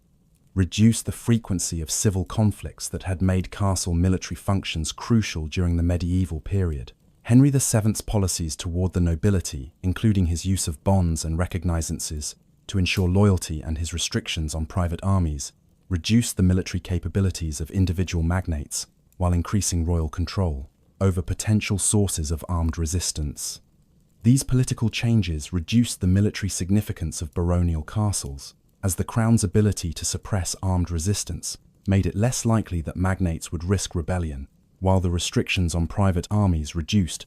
the military forces available to hold castles against royal authority. The transformation of castles from military strongholds toward comfortable residences accelerated during Henry VII's reign, as the nobility increasingly invested in improving the residential qualities of their properties, rather than maintaining purely military features that had diminishing practical utility. The architectural developments of the early Tudor period reflected changing residential requirements and aesthetic preferences, as Renaissance influences began reaching England through increased contact with continental Europe and the arrival of foreign craftsmen who brought knowledge of Italian and French architectural developments. The castle at Thornbury in Gloucestershire, constructed during the 1510s for Edward Stafford, Duke of Buckingham, demonstrated the transitional character of early Tudor castle architecture, combining traditional medieval features, including a gatehouse with machicolations and battlemented walls, with Renaissance-influenced details, including regular window arrangements, classical ornamentation, and emphasis on horizontal composition rather than vertical emphasis. The Thornbury construction utilized brick as the primary building material, creating regular wall surfaces that accommodated large windows, providing ample light to interior spaces, while the interior arrangements included long galleries, private apartments with comfortable chambers, and elaborate gardens enclosed within the castle walls, creating outdoor spaces for leisure and display. The Duke's execution for treason in 1521 interrupted construction, leaving the castle incomplete, but the surviving portions demonstrate the sophisticated architectural ambitions of the early Tudor nobility and the declining importance of military features in aristocratic residence design. The Henrician Reformation and the dissolution of the monasteries between 1536 and 1540 created enormous changes in English property ownership that affected numerous castle sites. The redistribution of monastic properties to royal favourites and the established nobility provided resources that enabled substantial building campaigns, as new owners renovated castle properties or constructed new residences, incorporating materials salvaged from dissolved religious houses. The destruction of monastic buildings provided vast quantities of ready-cut stone, architectural elements, including carved capitals and window tracery, and building materials, including lead roofing and timber that could be reused in secular construction, creating a massive transfer of architectural resources from ecclesiastical to aristocratic ownership. Some castles that had included religious foundations within their precincts saw those elements dissolved and their buildings converted to secular uses, while castle holders who acquired dissolved monastic properties often incorporated monastic buildings into their residential complexes or cannibalized them for building materials. The military innovations of Henry VIII's reign, particularly his response to the threat of invasion following England's break with Rome, created the last major phase of castle construction in England before the form became obsolete as a military architectural type. The coastal defence forts, built by Henry between 1539 and 1545 along England's southern and eastern coasts, represented a new type of artillery fortification, specifically designed to mount heavy cannon for coastal defence, while resisting bombardment from enemy ships or land-based artillery. These fortifications, though sometimes called castles, differed fundamentally from medieval castles in their design principles and defensive strategies, as they emphasized low profiles with thick walls and bastions designed to absorb artillery fire, while providing stable platforms for defensive cannon. The fort at Deal in Kent, the largest and most elaborate of Henry's coastal forts, featured a central circular keep surrounded by two concentric rings of semicircular bastions, creating a flower petal plan that provided numerous positions for mounting artillery, covering all approaches, while the symmetrical design enabled overlapping fields of fire that created kill zones around the entire perimeter. The walls' massive thickness, reaching up to 20 feet in some locations, and their low profile, with limited elevation above the surrounding terrain, reflected engineering principles specifically developed to resist artillery bombardment, marking a fundamental departure from medieval castle design that had emphasized height and vertical strength against non-artillery siege weapons. The architectural character of mid-Tudor aristocratic building increasingly abandoned military features entirely in favor of unfortified but architecturally sophisticated residences, reflecting Renaissance ideals of regularity, symmetry, and classical ornamentation. The palace at Hampton Court, though incorporating some defensive features, including a moat and gatehouse, functioned primarily as a residence designed for comfort and display rather than military defense, with its extensive windows, decorative brickwork, and elaborate gardens, creating an environment focused on leisure and ceremonial functions. The distinction between fortified and unfortified residences became less meaningful during the mid-16th century, as political stability reduced the need for defensive features, while changing military technology rendered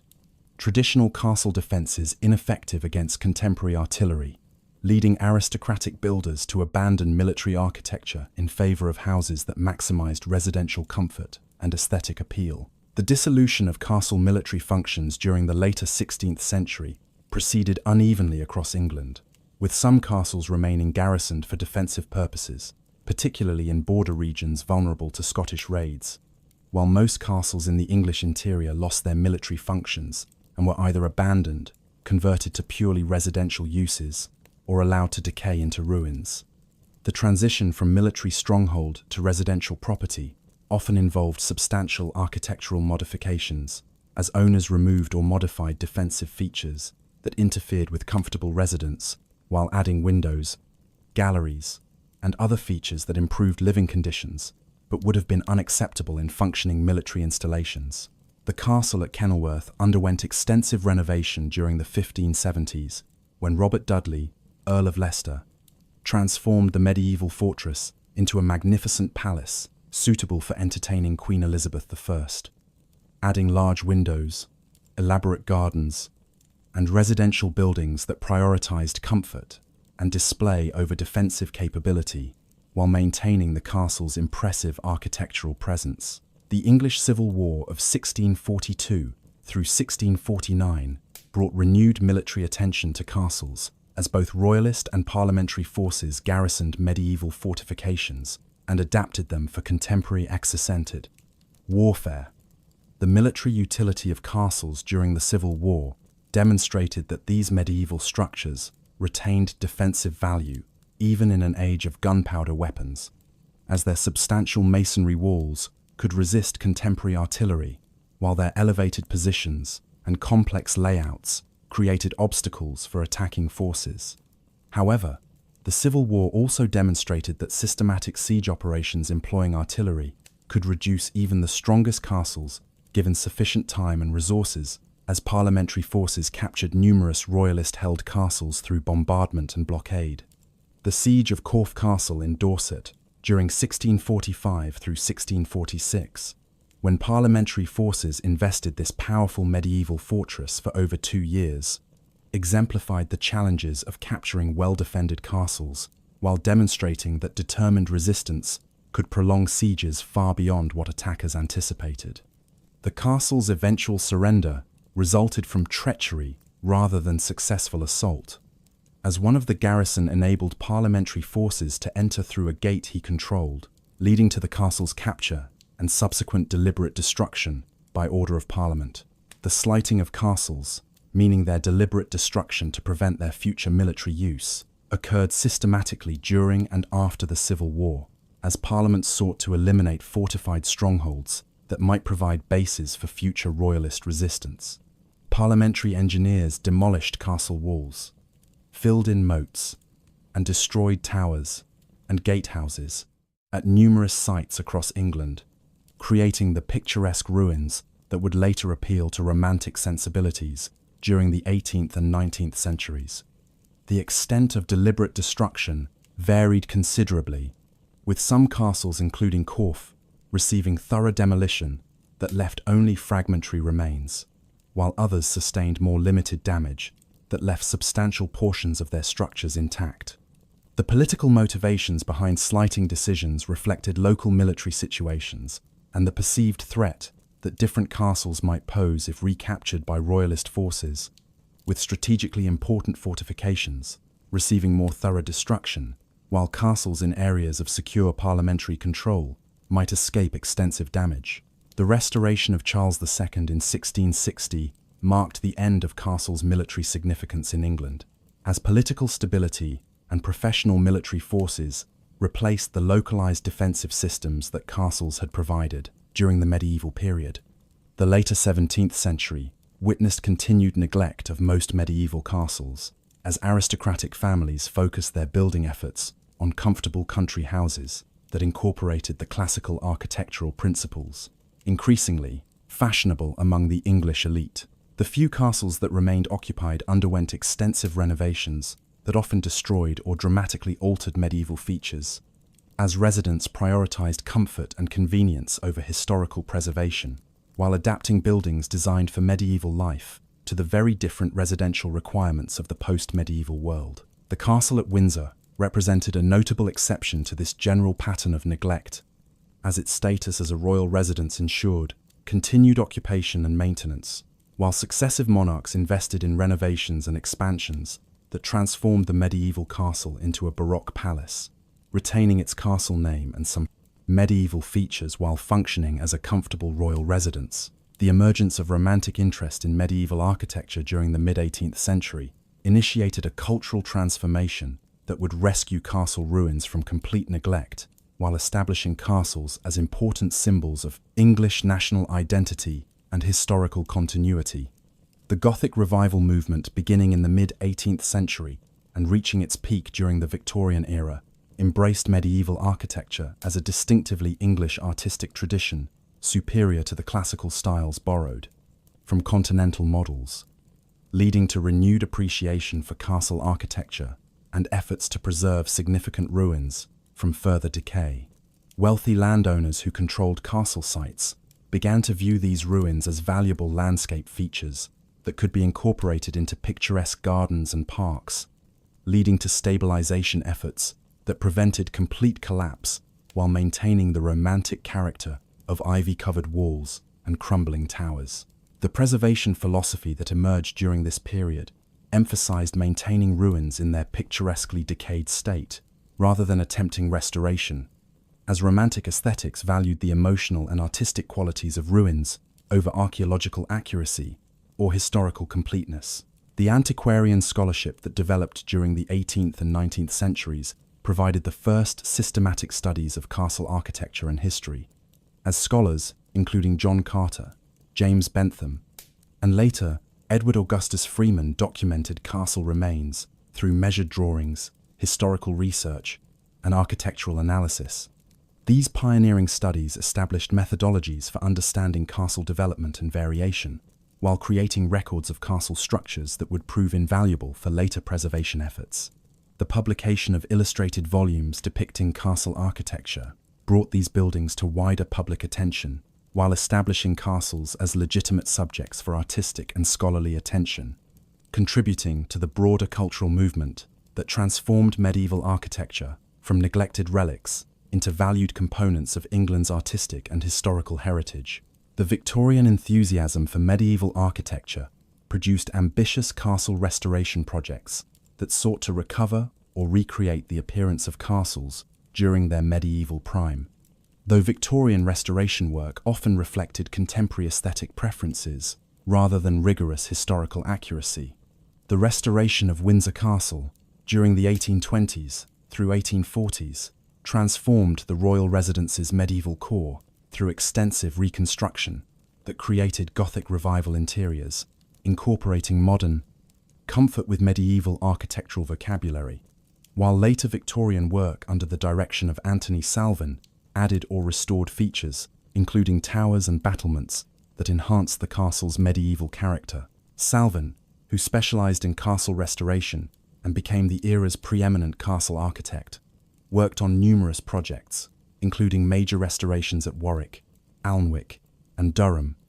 applying consistent principles that emphasized recreating medieval architectural character through careful study of surviving features while incorporating modern construction techniques and functional requirements. Victorian restoration philosophy valued creating visually coherent medieval compositions over archaeological accuracy,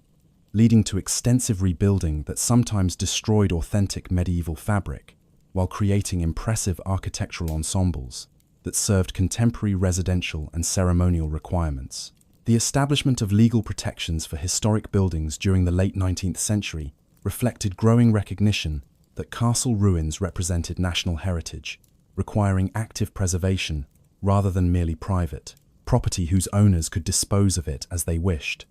The Ancient Monuments Protection Act of 1882 provided the first statutory framework for protecting significant archaeological sites, including castle ruins, enabling the government to assume guardianship of sites and fund preservation work. This legislation initiated a gradual expansion of state involvement in heritage preservation that would accelerate during the 20th century, as increasingly comprehensive legal protections and public funding supported systematic conservation programs at castle sites across England. The establishment of the Ancient Monuments Board provided expert oversight for preservation decisions, while the appointment of inspectors created an administrative infrastructure for monitoring castle conditions and coordinating preservation efforts. The development of scientific archaeology during the late 19th and early 20th centuries revolutionized understanding of castle architecture and history through systematic excavation and analysis of castle sites.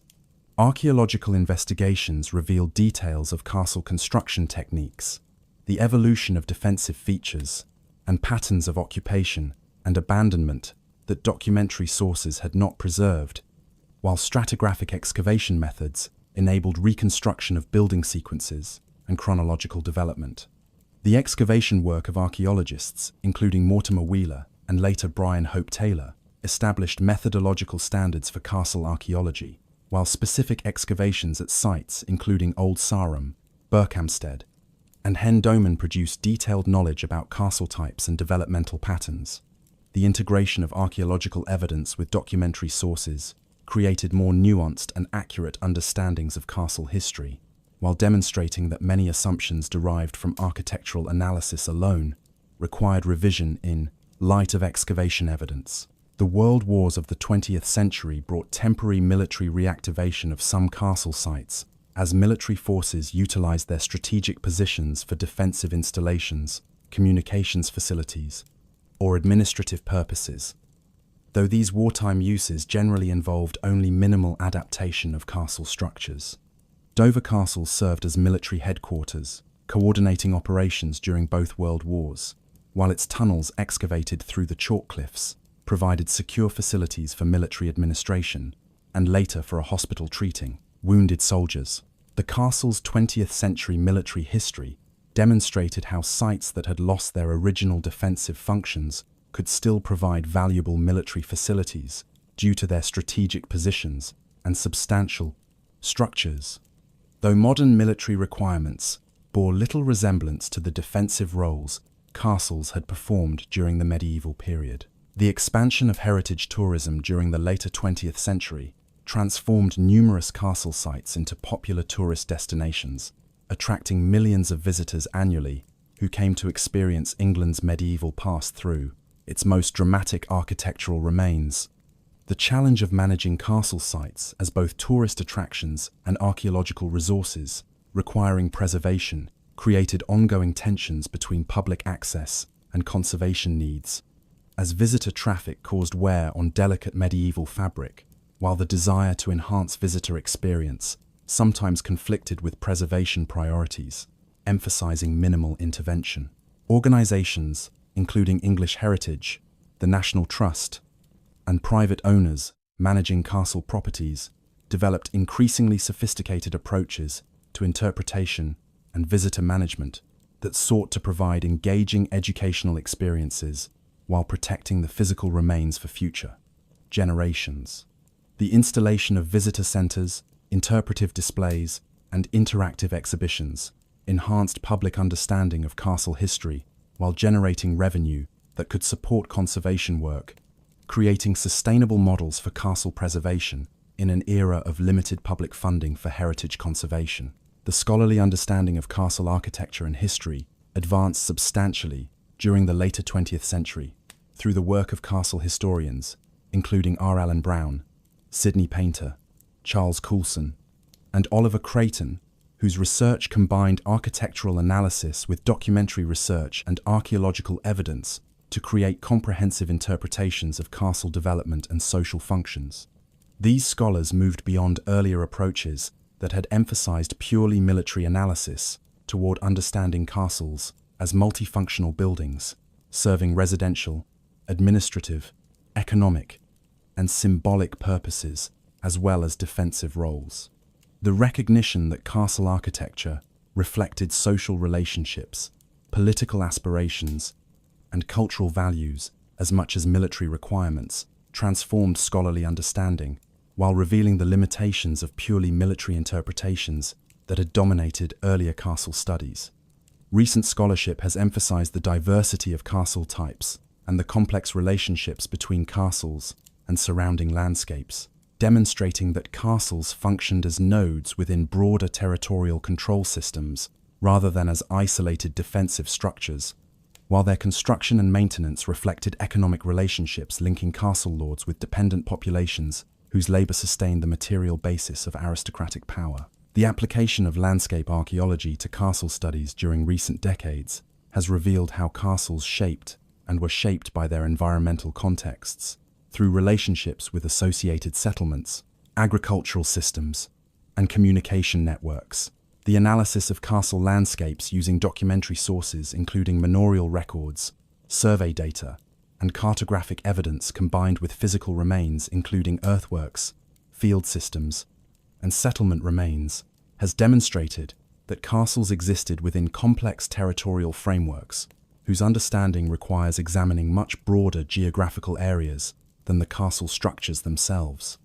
The integration of environmental evidence, including pollen analysis, animal bone assemblages, and plant remains, has revealed details about diet, agriculture,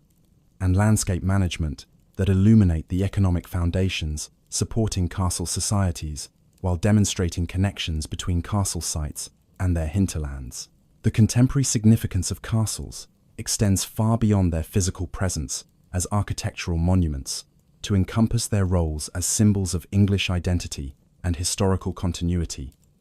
Past. The instantly recognizable silhouettes of castle ruins and occupied fortifications appear throughout English popular culture, including films, literature, tourism, marketing, and digital media, creating powerful associations between castles and broader narratives about English history and national character.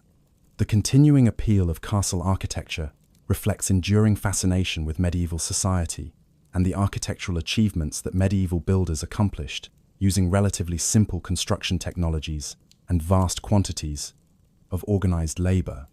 While castle ruins provide tangible connections to historical events and personages whose stories continue to engage popular imagination, the preservation of castle sites represents broader commitments to heritage, conservation, and historical understanding, as societies recognize that physical remains of past civilizations provide essential evidence for understanding historical processes and human experiences across time. The challenges facing castle conservation in the 21st century include deteriorating stonework from environmental weathering, structural instabilities requiring engineering interventions, vegetation growth damaging masonry, and the impacts of climate change creating new threats to structures that have survived for centuries. The development of sophisticated conservation techniques, including laser scanning for documentation, computer modeling for structural analysis, and advanced materials for consolidation and repair, has provided tools for addressing these challenges while minimizing intervention in historic fabric. The integration of scientific research into conservation practice through collaboration between conservation professionals, archaeologists, architectural historians, and materials scientists has created multidisciplinary approaches that balance preservation needs with enhanced understanding of castle structures and their construction technologies. The castle landscapes of England today present extraordinary diversity, ranging from substantial ruins, maintaining dramatic architectural presence, to earthwork remains requiring expert interpretation, to occupied castles, continuing residential functions while adapting to modern life, creating a varied heritage reflecting 8 centuries of castle building and the subsequent centuries during which these structures have been preserved, modified, or allowed to decay. The distribution of castle sites across England records the historical geography of Norman Conquest and subsequent political development, as the density of castle building in different regions reflects strategic priorities, patterns of lordship, and the intensity of military conflicts that shaped medieval England. The Welsh borderlands maintain exceptional concentrations of castle remains, documenting the militarized frontier society of the medieval March, while northern counties preserve castles that defended against Scottish raids and controlled strategic routes between England and Scotland. The variation in castle types, from simple earthwork, motte-and-bailey castles, to elaborate concentric stone fortifications, documents the evolution of military architecture across the medieval period, while revealing the enormous range of resources different builders could mobilize for castle construction. The ongoing research programs investigating castle architecture continue to produce new knowledge about construction techniques, chronological development, and the social contexts within which castles functioned, demonstrating that scholarly understanding of these buildings remains dynamic rather than fixed. Archaeological excavations at castle sites employing modern techniques including geophysical survey, environmental sampling, and scientific dating methods reveal details about castle occupation, construction sequences, and abandonment processes that documentary sources alone cannot provide. The analysis of building accounts and other administrative records that have survived in increasing quantities as archival research expands. Knowledge of documented castles has illuminated the practical processes of castle construction, including the organization of labor, the sources of building materials, and the roles of specialized craftsmen whose skills created these impressive structures. The integration of diverse evidence types, including architectural analysis, archaeological findings, documentary research, and landscape studies creates comprehensive understandings of castle history while revealing connections between castle building and broader patterns of social, economic, and political development. The conservation philosophy governing castle preservation has evolved substantially from Victorian restoration approaches that emphasized recreating medieval appearance toward contemporary practices that value authentic historical fabric and minimal intervention, while accepting that castles will continue to change through natural weathering and careful maintenance rather than extensive reconstruction. The recognition that castle ruins possess aesthetic and historical value precisely because they show the effects of time has led to preservation approaches that stabilize structures to prevent collapse while accepting weathering and patina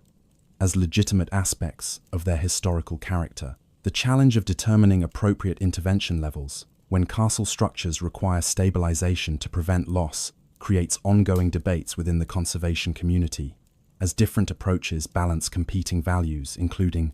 historical authenticity, public safety, aesthetic considerations,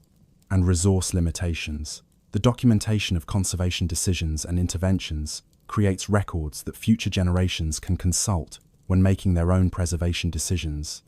acknowledging that contemporary conservation practice represents one moment in ongoing processes of interpretation and management that will continue as long as these structures survive. The educational and interpretive programs developed at castle sites provide public access to scholarly knowledge about castle history, while encouraging visitors to engage critically with medieval society and its architectural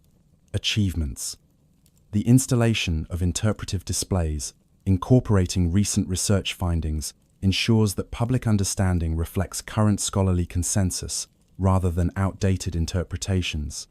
while educational programs targeting school groups and other learning audiences use castle sites as outdoor classrooms where historical knowledge can be conveyed through direct experience of physical remains. The development of digital technologies, including virtual reality reconstructions, augmented reality applications, and interactive websites, has created new opportunities for interpretation that can present castles as they appeared during different historical periods, while explaining architectural features and historical contexts in ways that enhance both understanding without requiring physical interventions at the sites themselves. The household organization within medieval castles reflected complex social hierarchies and functional requirements that shaped the arrangement and use of castle spaces, while creating communities whose size and composition varied, dramatically depending on the castle's ownership, strategic importance, and the presence or absence of the lord and his family. Major royal and baronial castles maintained substantial permanent garrisons supplemented by administrative staff, domestic servants, craftsmen, and religious personnel, creating household communities that might number dozens or even hundreds of individuals occupying specialized spaces throughout the castle complex. The constable, responsible for the castle's military defense and day-to-day administration, occupied privileged accommodation, often within the gatehouse or in chambers adjacent to the Great Hall, while his authority extended over all castle personnel, including the garrison, household servants, and visiting officials conducting administrative business. The organization of domestic service within castle households followed hierarchical patterns that distributed responsibilities across specialized roles, including the steward, who managed household finances and provisions, the marshal who supervised stables and transportation, the chamberlain who controlled access to the lord's private chambers, and numerous subordinate officials and servants who performed specialized tasks from cooking and serving to maintaining furnishings and managing storage facilities. The daily routines of castle life followed rhythms determined by daylight hours, seasonal variations, and the agricultural cycles that governed food production and preservation, while religious observances structured time through the canonical hours that organized prayer and worship throughout the day and night. The castle chapel served as the spiritual center of the community, where daily masses brought together household members for worship, while the chaplain provided pastoral care to castle residents, maintained the chapel furnishings and sacred vessels, and sometimes performed administrative duties, including keeping written records and managing correspondence. The Great Hall functioned as the principal gathering space, where the castle community assembled for meals, particularly the main dinner served during late morning or early afternoon,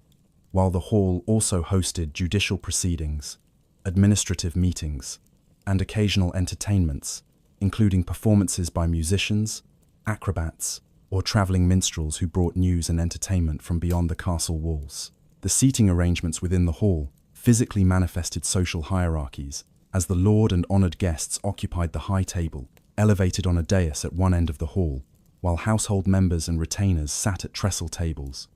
arranged down the hall's length according to rank and status, creating spatial expressions of the social order that governed castle society. The provisioning of castle households required systematic management of agricultural resources drawn from the lord's demesne lands, and the renders owed by dependent tenants, whose obligations included delivering specified quantities of grain, livestock, poultry, dairy products, and other foodstuffs to the castle at designated times throughout the year. The storage facilities within castle baileys included granaries for wheat, barley, and oats that would be milled into flour or malted for brewing, cellars for wine and ale that provided the primary beverages for castle residents, and specialized storage spaces for preserved meats, including salted pork, smoked bacon, and dried fish that sustained households through winter months when fresh provisions became scarce. The kitchens occupied separate buildings or dedicated spaces within the bailey, where cooking fires posed minimal risk to timber structures or stored provisions, while their equipment included massive fireplaces with roasting spits, ovens for baking bread and pastries, and specialized implements for preparing the elaborate dishes that demonstrated the lord's wealth and hospitality during feasts, celebrating religious holidays, military victories, or important family occasions including marriages and the knighting of young nobles. The procurement of luxury provisions, including imported spices, fine wines, and exotic delicacies, available only through merchants trading with distant regions, demonstrated the lord's access to international commerce, while the elaborate presentation and service of meals reflected standards of courtesy and refinement that distinguished noble households from common labourers, whose simpler fare rarely included more than bread, pottage, and occasional meat. The architectural provisions for food preparation, storage,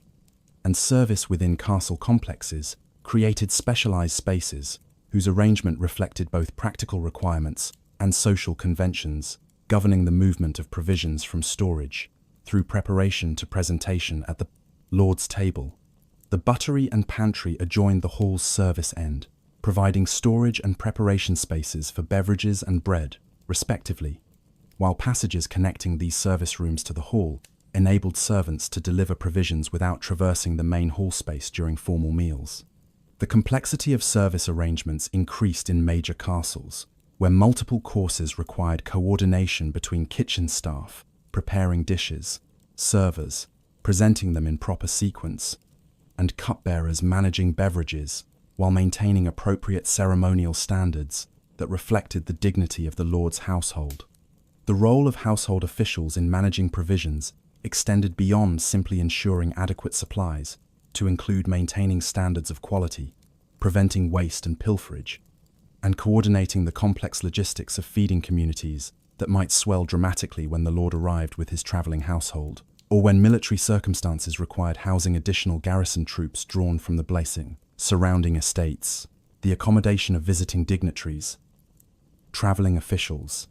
and military reinforcements created demands for flexible space utilization within castle bailies, as chambers, normally occupied by garrison members or household staff, might be reassigned to provide appropriate lodging for higher status. Visitors whose rank required more comfortable and private accommodation than the communal sleeping arrangements that characterized garrison quarters. The great chamber or sola provided private residential space for the lord and his family separated from the public character of the great hall, while the increasing elaboration of these private chambers during the later medieval period reflected growing emphasis on privacy and domestic comfort, as architectural values supplementing the ceremonial functions that had dominated earlier castle residential planning.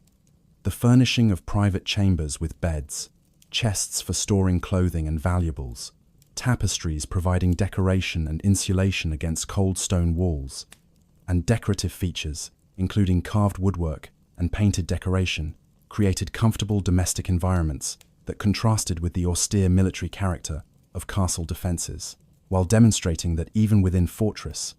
walls, medieval nobles sought to create living spaces reflecting contemporary standards of comfort and aesthetic refinement. The gardens that developed within castle bailies or in protected spaces outside castle walls, but within the defended perimeter, provided not only practical kitchen gardens, producing vegetables and herbs for cooking and medicine, but also ornamental pleasure gardens where castle residents could enjoy leisure activities, including walking, conversation, and enjoying seasonal displays of flowers and ornamental plantings. The development of castle gardens accelerated during the later medieval period, as increasing political stability reduced the need to maximize military functionality, while growing emphasis on courtly culture and refined leisure activities encouraged creation of garden spaces that could accommodate the social interactions and romantic encounters celebrated in contemporary literature. The walled character of castle gardens provided privacy and protection, enabling their use by noble women whose restricted mobility and social conventions limiting their public appearances made enclosed garden spaces particularly valuable for recreation and social interaction, while garden settings provided appropriate venues for intimate conversations, musical performances, and other courtly activities that distinguished aristocratic culture from the rougher character of military and agricultural life beyond the castle walls. The stables, smithies, and workshops housed within castle bailies supported the horses essential for medieval military operations and aristocratic travel, while craftsmen, including blacksmiths, carpenters, and specialized metalworkers maintained weapons, armor, and the complex equipment required for castle operations. The strategic importance of horses for medieval warfare and communication created demands for substantial stabling facilities, capable of housing the lord's personal mounts, horses for garrison troops and visiting knights, and the draft animals required for transportation and agricultural operations on the castle's demesne lands. The smithy occupied a critical position within the castle economy, as the blacksmith maintained and repaired military equipment, including swords, spear points, and arrowheads, while producing the iron fittings, hinges, locks, and other hardware essential for maintaining castle structures and furnishings. The integration of craft production within castle complexes created largely self-sufficient communities capable of maintaining operations for extended periods without external support, though specialized materials including fine fabrics, luxury goods, and certain types of military equipment required procurement through merchants and traveling traders who connected castle communities with broader, regional, and international commercial networks. The role of castles as administrative centers extended their significance beyond military functions to encompass judicial, financial, and governmental operations that made them focal points for territorial administration, affecting thousands of residents living within the castle's associated honor or lordship. The castle court, presided over by the lord or his appointed officials, administered justice for the territory under the lord's jurisdiction, hearing cases involving his tenants and resolving disputes ranging from property disagreements to criminal matters, including theft, assault, and occasionally murder. Though serious criminal cases might be reserved for royal courts, whose authority superseded baronial jurisdiction,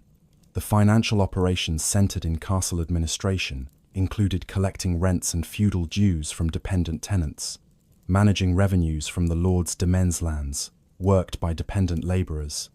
and accounting for the various payments and services owed through the complex web of feudal obligations linking castle lords with their military, social, and economic subordinates. The documentary apparatus supporting castle administration required literate clerks capable of maintaining written records, including manorial accounts, tracking revenues and expenditures, court rolls documenting legal proceedings, and correspondence managing the lord's relationships with royal government, ecclesiastical authorities, and other nobles, whose cooperation or rivalry shaped regional political dynamics. The symbolic significance of castle architecture extended beyond purely functional considerations to encompass the communication of lordly authority through architectural display that proclaimed the owner's power, wealth, and cultural sophistication to both hostile observers and the dependent populations whose submission sustained aristocratic privilege. The deliberate siting of castles at prominent locations where their massive masonry walls and towers dominated surrounding landscapes created visual assertions of authority that reminded local populations of the military power concentrated within the fortress, while demonstrating to potential enemies the strength of the defenses they would face if challenging the castle's lord. The architectural elaboration of castle gatehouses, great halls, and residential chambers through decorative stonework, sculptural programs, and heraldic displays transformed functional military structures into statements of cultural achievement and artistic patronage that distinguished noble builders from less wealthy lords whose castles lacked comparable architectural refinement. The display of heraldic devices on castle walls, gates, and interior furnishings reinforced connections between castle structures and the aristocratic lineages, claiming them while creating visual programs that proclaimed familial histories, political alliances, and claims to territorial authority rooted in inheritance, royal favor, or military conquest. The documentation of castle histories through chronicles, administrative records, and archaeological evidence reveals patterns of construction, occupation, and transformation spanning centuries, during which individual castles experienced dramatic shifts in ownership, function, and physical condition, reflecting the broader political and social changes that reshaped English society from the medieval through early modern periods. The tracking of ownership sequences demonstrates how castles passed between aristocratic families through inheritance, marriage alliances, royal grants, confiscations following rebellions, and purchases, as political fortunes rose and fell, while changing military and residential requirements motivated successive owners to modify castle structures, adapting them to contemporary needs. The construction histories preserved in building accounts,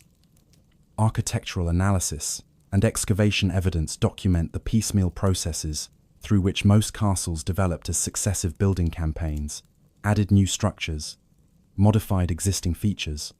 and sometimes demolished earlier work to make way for more ambitious construction, reflecting changed circumstances or architectural preferences. The abandonment of castle sites occurred for various reasons, including obsolescence as military architecture evolved beyond the defensive capabilities of particular fortifications, decisions by owners to relocate to more comfortable unfortified residences, better suited to emerging social patterns and residential preferences, or deliberate destruction during civil conflicts when victorious factions eliminated fortifications that had served their defeated opponents. The comparative analysis of English castle architecture with continental developments reveals both similarities, rooted in shared military requirements and feudal social structures and distinctive regional characteristics, reflecting different political contexts, building traditions, and strategic circumstances that shaped castle development across medieval Europe. The Norman Conquest introduced to England castle types that had been developed in Normandy and other French regions during the 10th and 11th centuries, creating initial architectural connections between English and continental castle building that would persist throughout the medieval period, as military innovations, architectural fashions, and master builders circulated across the Channel and throughout the territories connected by aristocratic landholding patterns, marriage alliances, and military campaigns. The influence of Crusader fortifications on English castle architecture occurred primarily through indirect transmission, as veterans of Eastern campaigns brought back knowledge of Byzantine and Islamic military architecture that influenced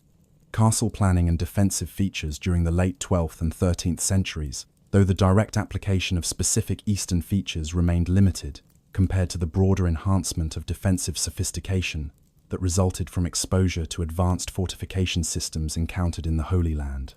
The distinctive character of English castle architecture emerged most clearly during the 13th century, when the concentration of resources on royal castle building programs, particularly in Wales, produced fortifications whose architectural quality and defensive sophistication surpassed most contemporary continental castles, while establishing architectural precedents that influenced castle building throughout Britain and in English-controlled territories. Overseas, the relationship between castles and associated urban settlements created complex interactions, as castle construction often preceded or stimulated town development, while the presence of substantial garrison populations and administrative personnel created markets for goods and services that attracted merchants and craftsmen, establishing commercial communities around castle walls. The planned towns established by Edward I in Wales demonstrated systematic integration of castle and urban planning, as fortified boroughs laid out on regular grids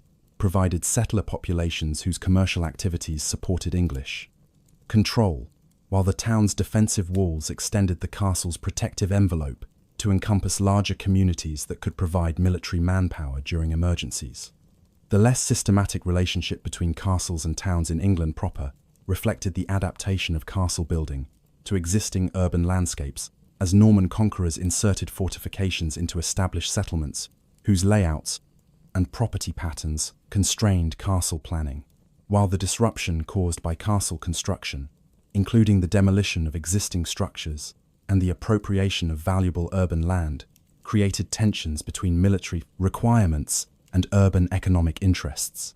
The evolution of castle-town relationships over subsequent centuries saw increasing economic integration as castle garrisons and administrative personnel patronized urban merchants, while urban populations provided specialized services and craft production supporting castle operations,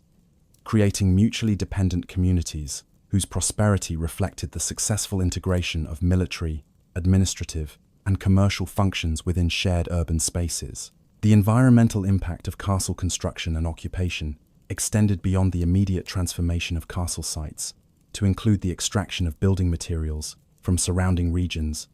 the demands that castle provisioning placed on agricultural production, and the landscape modifications, including deforestation, quarrying, and water management that altered local environments supporting castle communities. The quarrying of building stone for major castle construction created permanent changes to local landscapes as extensive extraction operations removed substantial rock volumes, leaving quarry sites that remained visible centuries after castle building concluded. While the transport of stone from quarries to construction sites required infrastructure, including roads and harbours, whose development for castle building projects created lasting improvements, benefiting broader regional commerce. The timber requirements for castle construction and maintenance placed demands on forest resources, as builders required not only construction timber for scaffolding and centering, but also charcoal for lime burning, firewood for heating, and regular replacement timber for deteriorating elements, including roofing, floors, and defensive palisades at castles, retaining timber construction elements alongside stone structures. The water management systems developed at castle sites, including wells, cisterns, and elaborate hydraulic works, creating moats and water defenses, demonstrated sophisticated engineering capabilities, while transforming local hydrology through dam construction, channel excavation, and stream diversion that altered water availability and drainage patterns, affecting not only castle sites, but surrounding agricultural lands whose productivity depended on appropriate water management. The artistic programs developed within castle chapels, great halls, and residential chambers during the later medieval period incorporated decorative elements, including wall paintings, carved woodwork, and stained glass that transformed functional spaces into environments reflecting contemporary artistic achievements, while conveying religious, political, and cultural messages through their iconographic programs. The wall paintings that decorated castle halls and chambers ranged from simple decorative patterns to complex figural scenes depicting religious subjects, chivalric narratives, and heraldic displays, whose themes reinforce the values and aspirations of castle-owning aristocrats, while demonstrating their patronage of accomplished artists capable of executing sophisticated pictorial programs. The survival of medieval castle paintings remains fragmentary, as later whitewashing, structural modifications, and centuries of environmental exposure destroyed most decorative programs, though occasional discoveries of hidden paintings beneath later plaster layers reveal the former richness of castle interior decoration and provide evidence for reconstructing the visual environments within which castle communities lived. The carved woodwork that enriched castle halls, including decorative roof trusses, screens separating service areas from main hall spaces, and furnishings including benches, tables, and liturgical furniture in chapels, demonstrated the skills of medieval carpenters whose work combined structural innovation with decorative elaboration, creating functional objects that simultaneously served utilitarian needs and aesthetic ambitions. The development of castle lighting systems progressed from the simple provision of windows, fireplaces, and portable lighting, including candles and rushlights, toward increasingly sophisticated arrangements that balance the need for illumination with defensive requirements, limiting window size and placement, while considerations of expense constrained the use of costly materials including beeswax candles and specialized lighting fixtures. The great halls of major castles featured windows positioned to maximize natural light during daytime hours when most castle activities occurred, while the evening illumination necessary for extending hall use after dark employed combinations of firelight from large hearths, candles mounted on elaborate holders or chandeliers suspended from roof trusses, and rushlights whose cheaper materials made them suitable for general illumination in service areas and garrison quarters, where expensive beeswax candles would represent unjustifiable extravagance. The development of window glass technology during the later medieval period enabled increasing use of glazed windows in castle residential spaces, though the expense of glass limited its application primarily to high-status chambers, including halls, chapels, and private residential apartments, while less important spaces continued relying on wooden shutters or thin membranes, including oiled parchment, that admitted limited light while providing weather protection. The symbolic associations of window glass with wealth and status encouraged its prominent display in castle architecture, as large glazed windows visible from outside proclaimed the owner's resources while creating interior environments whose brightness contrasted with the darker character of spaces illuminated only by natural light, filtered through small defensive openings, or provided by expensive artificial lighting. The heating of castle interiors presented ongoing challenges, as the massive stone construction that provided defensive strength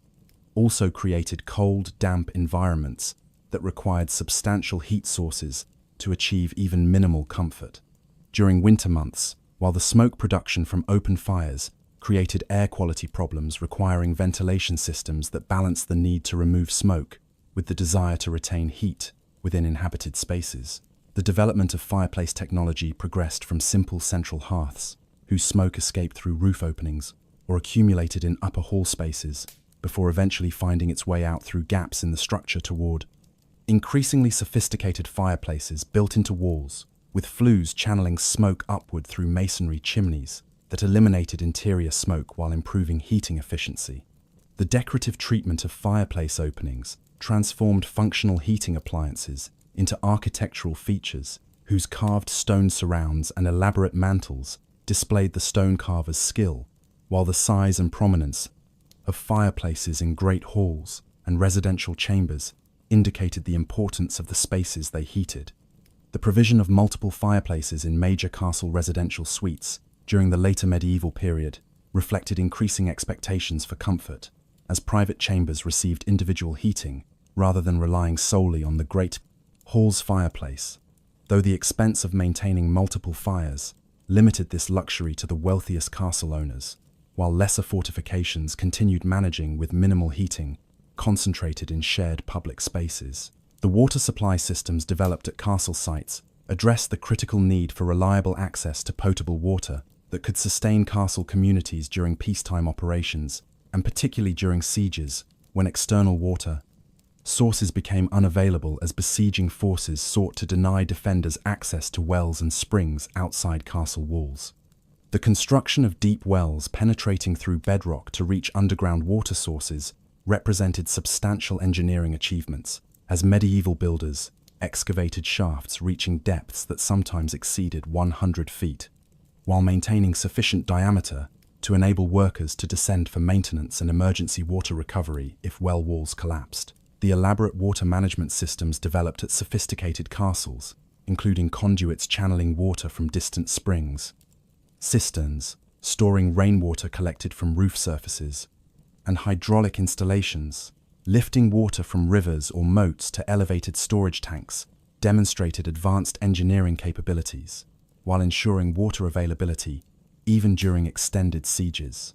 The symbolic significance of providing water within castle walls extended beyond purely practical considerations to encompass demonstrations of engineering prowess and resource control that reinforced the castle's self-sufficient character, while the provision of elaborate water features, including fountains and decorated cisterns in residential areas, created luxurious amenities that distinguished the most sophisticated castles from simpler fortifications lacking comparable refinement. The challenges of maintaining sanitation within densely occupied castle complexes required systematic attention to waste disposal, as the concentration of substantial populations within confined spaces created health hazards unless adequate provisions existed for removing human waste, kitchen refuse, and other byproducts of castle occupation. The development of latrines or garderobes built into castle walls demonstrated practical solutions to waste disposal, as these facilities featured seats positioned over shafts, dropping waste through the wall thickness to disposal pits at ground level or directly into moats, whose water provided dilution and downstream transport of waste away from inhabited areas. The positioning of latrines within wall thickness or projecting from wall faces on corbels provided privacy and convenience, while the architectural treatment of garderobe chambers, particularly in high-status residential suites, included decorative features and comfortable seating that transformed functional necessities into amenities appropriate for noble use. The management of other waste streams, including kitchen refuse, stable waste, and craft workshop byproducts, required systematic removal from castle baileys, as accumulated waste created fire hazards, attracted vermin, and produced offensive odors that made castle environments unpleasant, while potential disease transmission from inadequate waste management posed health risks to castle communities whose confined living conditions enabled rapid spread of infectious diseases if sanitation systems failed. The veterinary care of castle horses represented essential responsibilities within castle households, as the military effectiveness and mobility of medieval aristocratic society depended absolutely on maintaining healthy, productive horse. Populations capable of performing the demanding physical work required for warfare, hunting, and transportation. The stables within castle baileys provided shelter protecting valuable horses from weather, while enabling systematic feeding,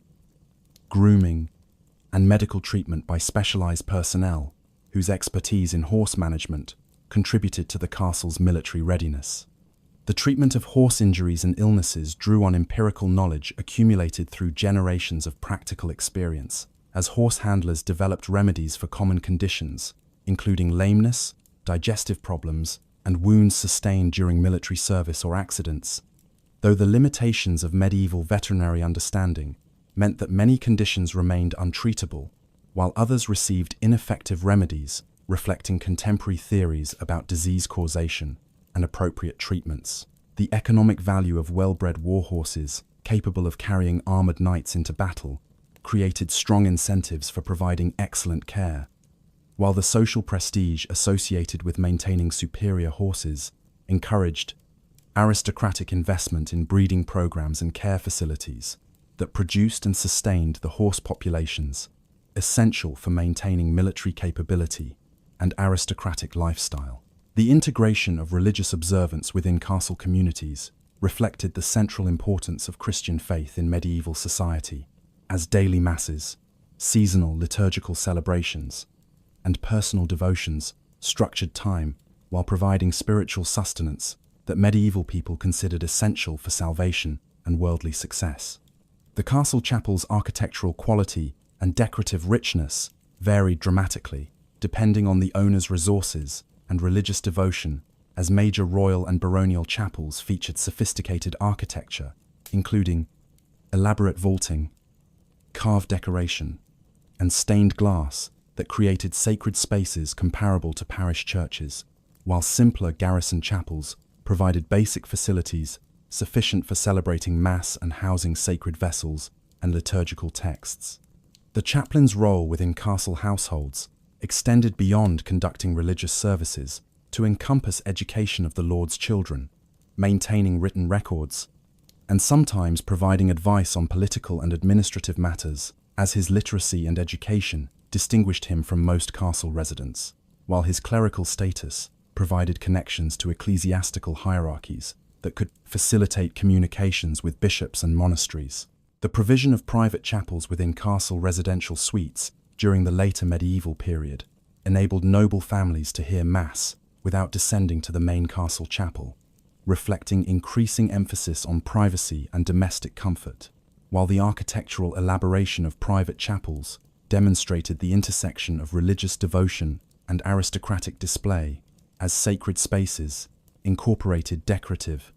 richness that honored God while demonstrating the patron's wealth and piety. The castle brewhouse provided essential facilities for producing the ale that served as the primary beverage for castle communities, as medieval water supplies often contained impurities, making them unsafe for drinking, while the brewing process created beverages whose alcohol content provided some protection against waterborne pathogens. The scale of brewing operations within major castles reflected the substantial quantities of ale consumed daily by castle residents, as garrison troops, household servants, and visiting officials all required regular beverage provisions, while social conventions dictated that hosts provide ample ale at meals and during festivities, celebrating religious holidays or family occasions. The technical processes of brewing required specialized knowledge and equipment, as brewers managed the malting of grain the boiling of malt with water and flavorings including herbs or hops, and the fermentation creating alcoholic beverages, while the short shelf life of medieval ale necessitated frequent brewing to maintain fresh supplies. The employment of professional brewers within castle households reflected the importance of maintaining reliable beverage supplies, while the quality of castle ale contributed to the lord's reputation for hospitality, as visitors judged their host partly on the provisions offered during their stays. The future prospects for castle preservation depend on addressing the continuing challenges of environmental deterioration, limited conservation funding, and changing public expectations for heritage sites, while new technologies, including digital documentation and virtual reconstruction, create opportunities for preserving knowledge about castle architecture, even as physical structures continue weathering and requiring intervention. The recognition that castle sites provide unique educational resources whose value extends beyond architectural preservation to encompass landscape history, social history, and cultural significance creates arguments for maintaining public investment in conservation, despite competing demands on limited heritage funding.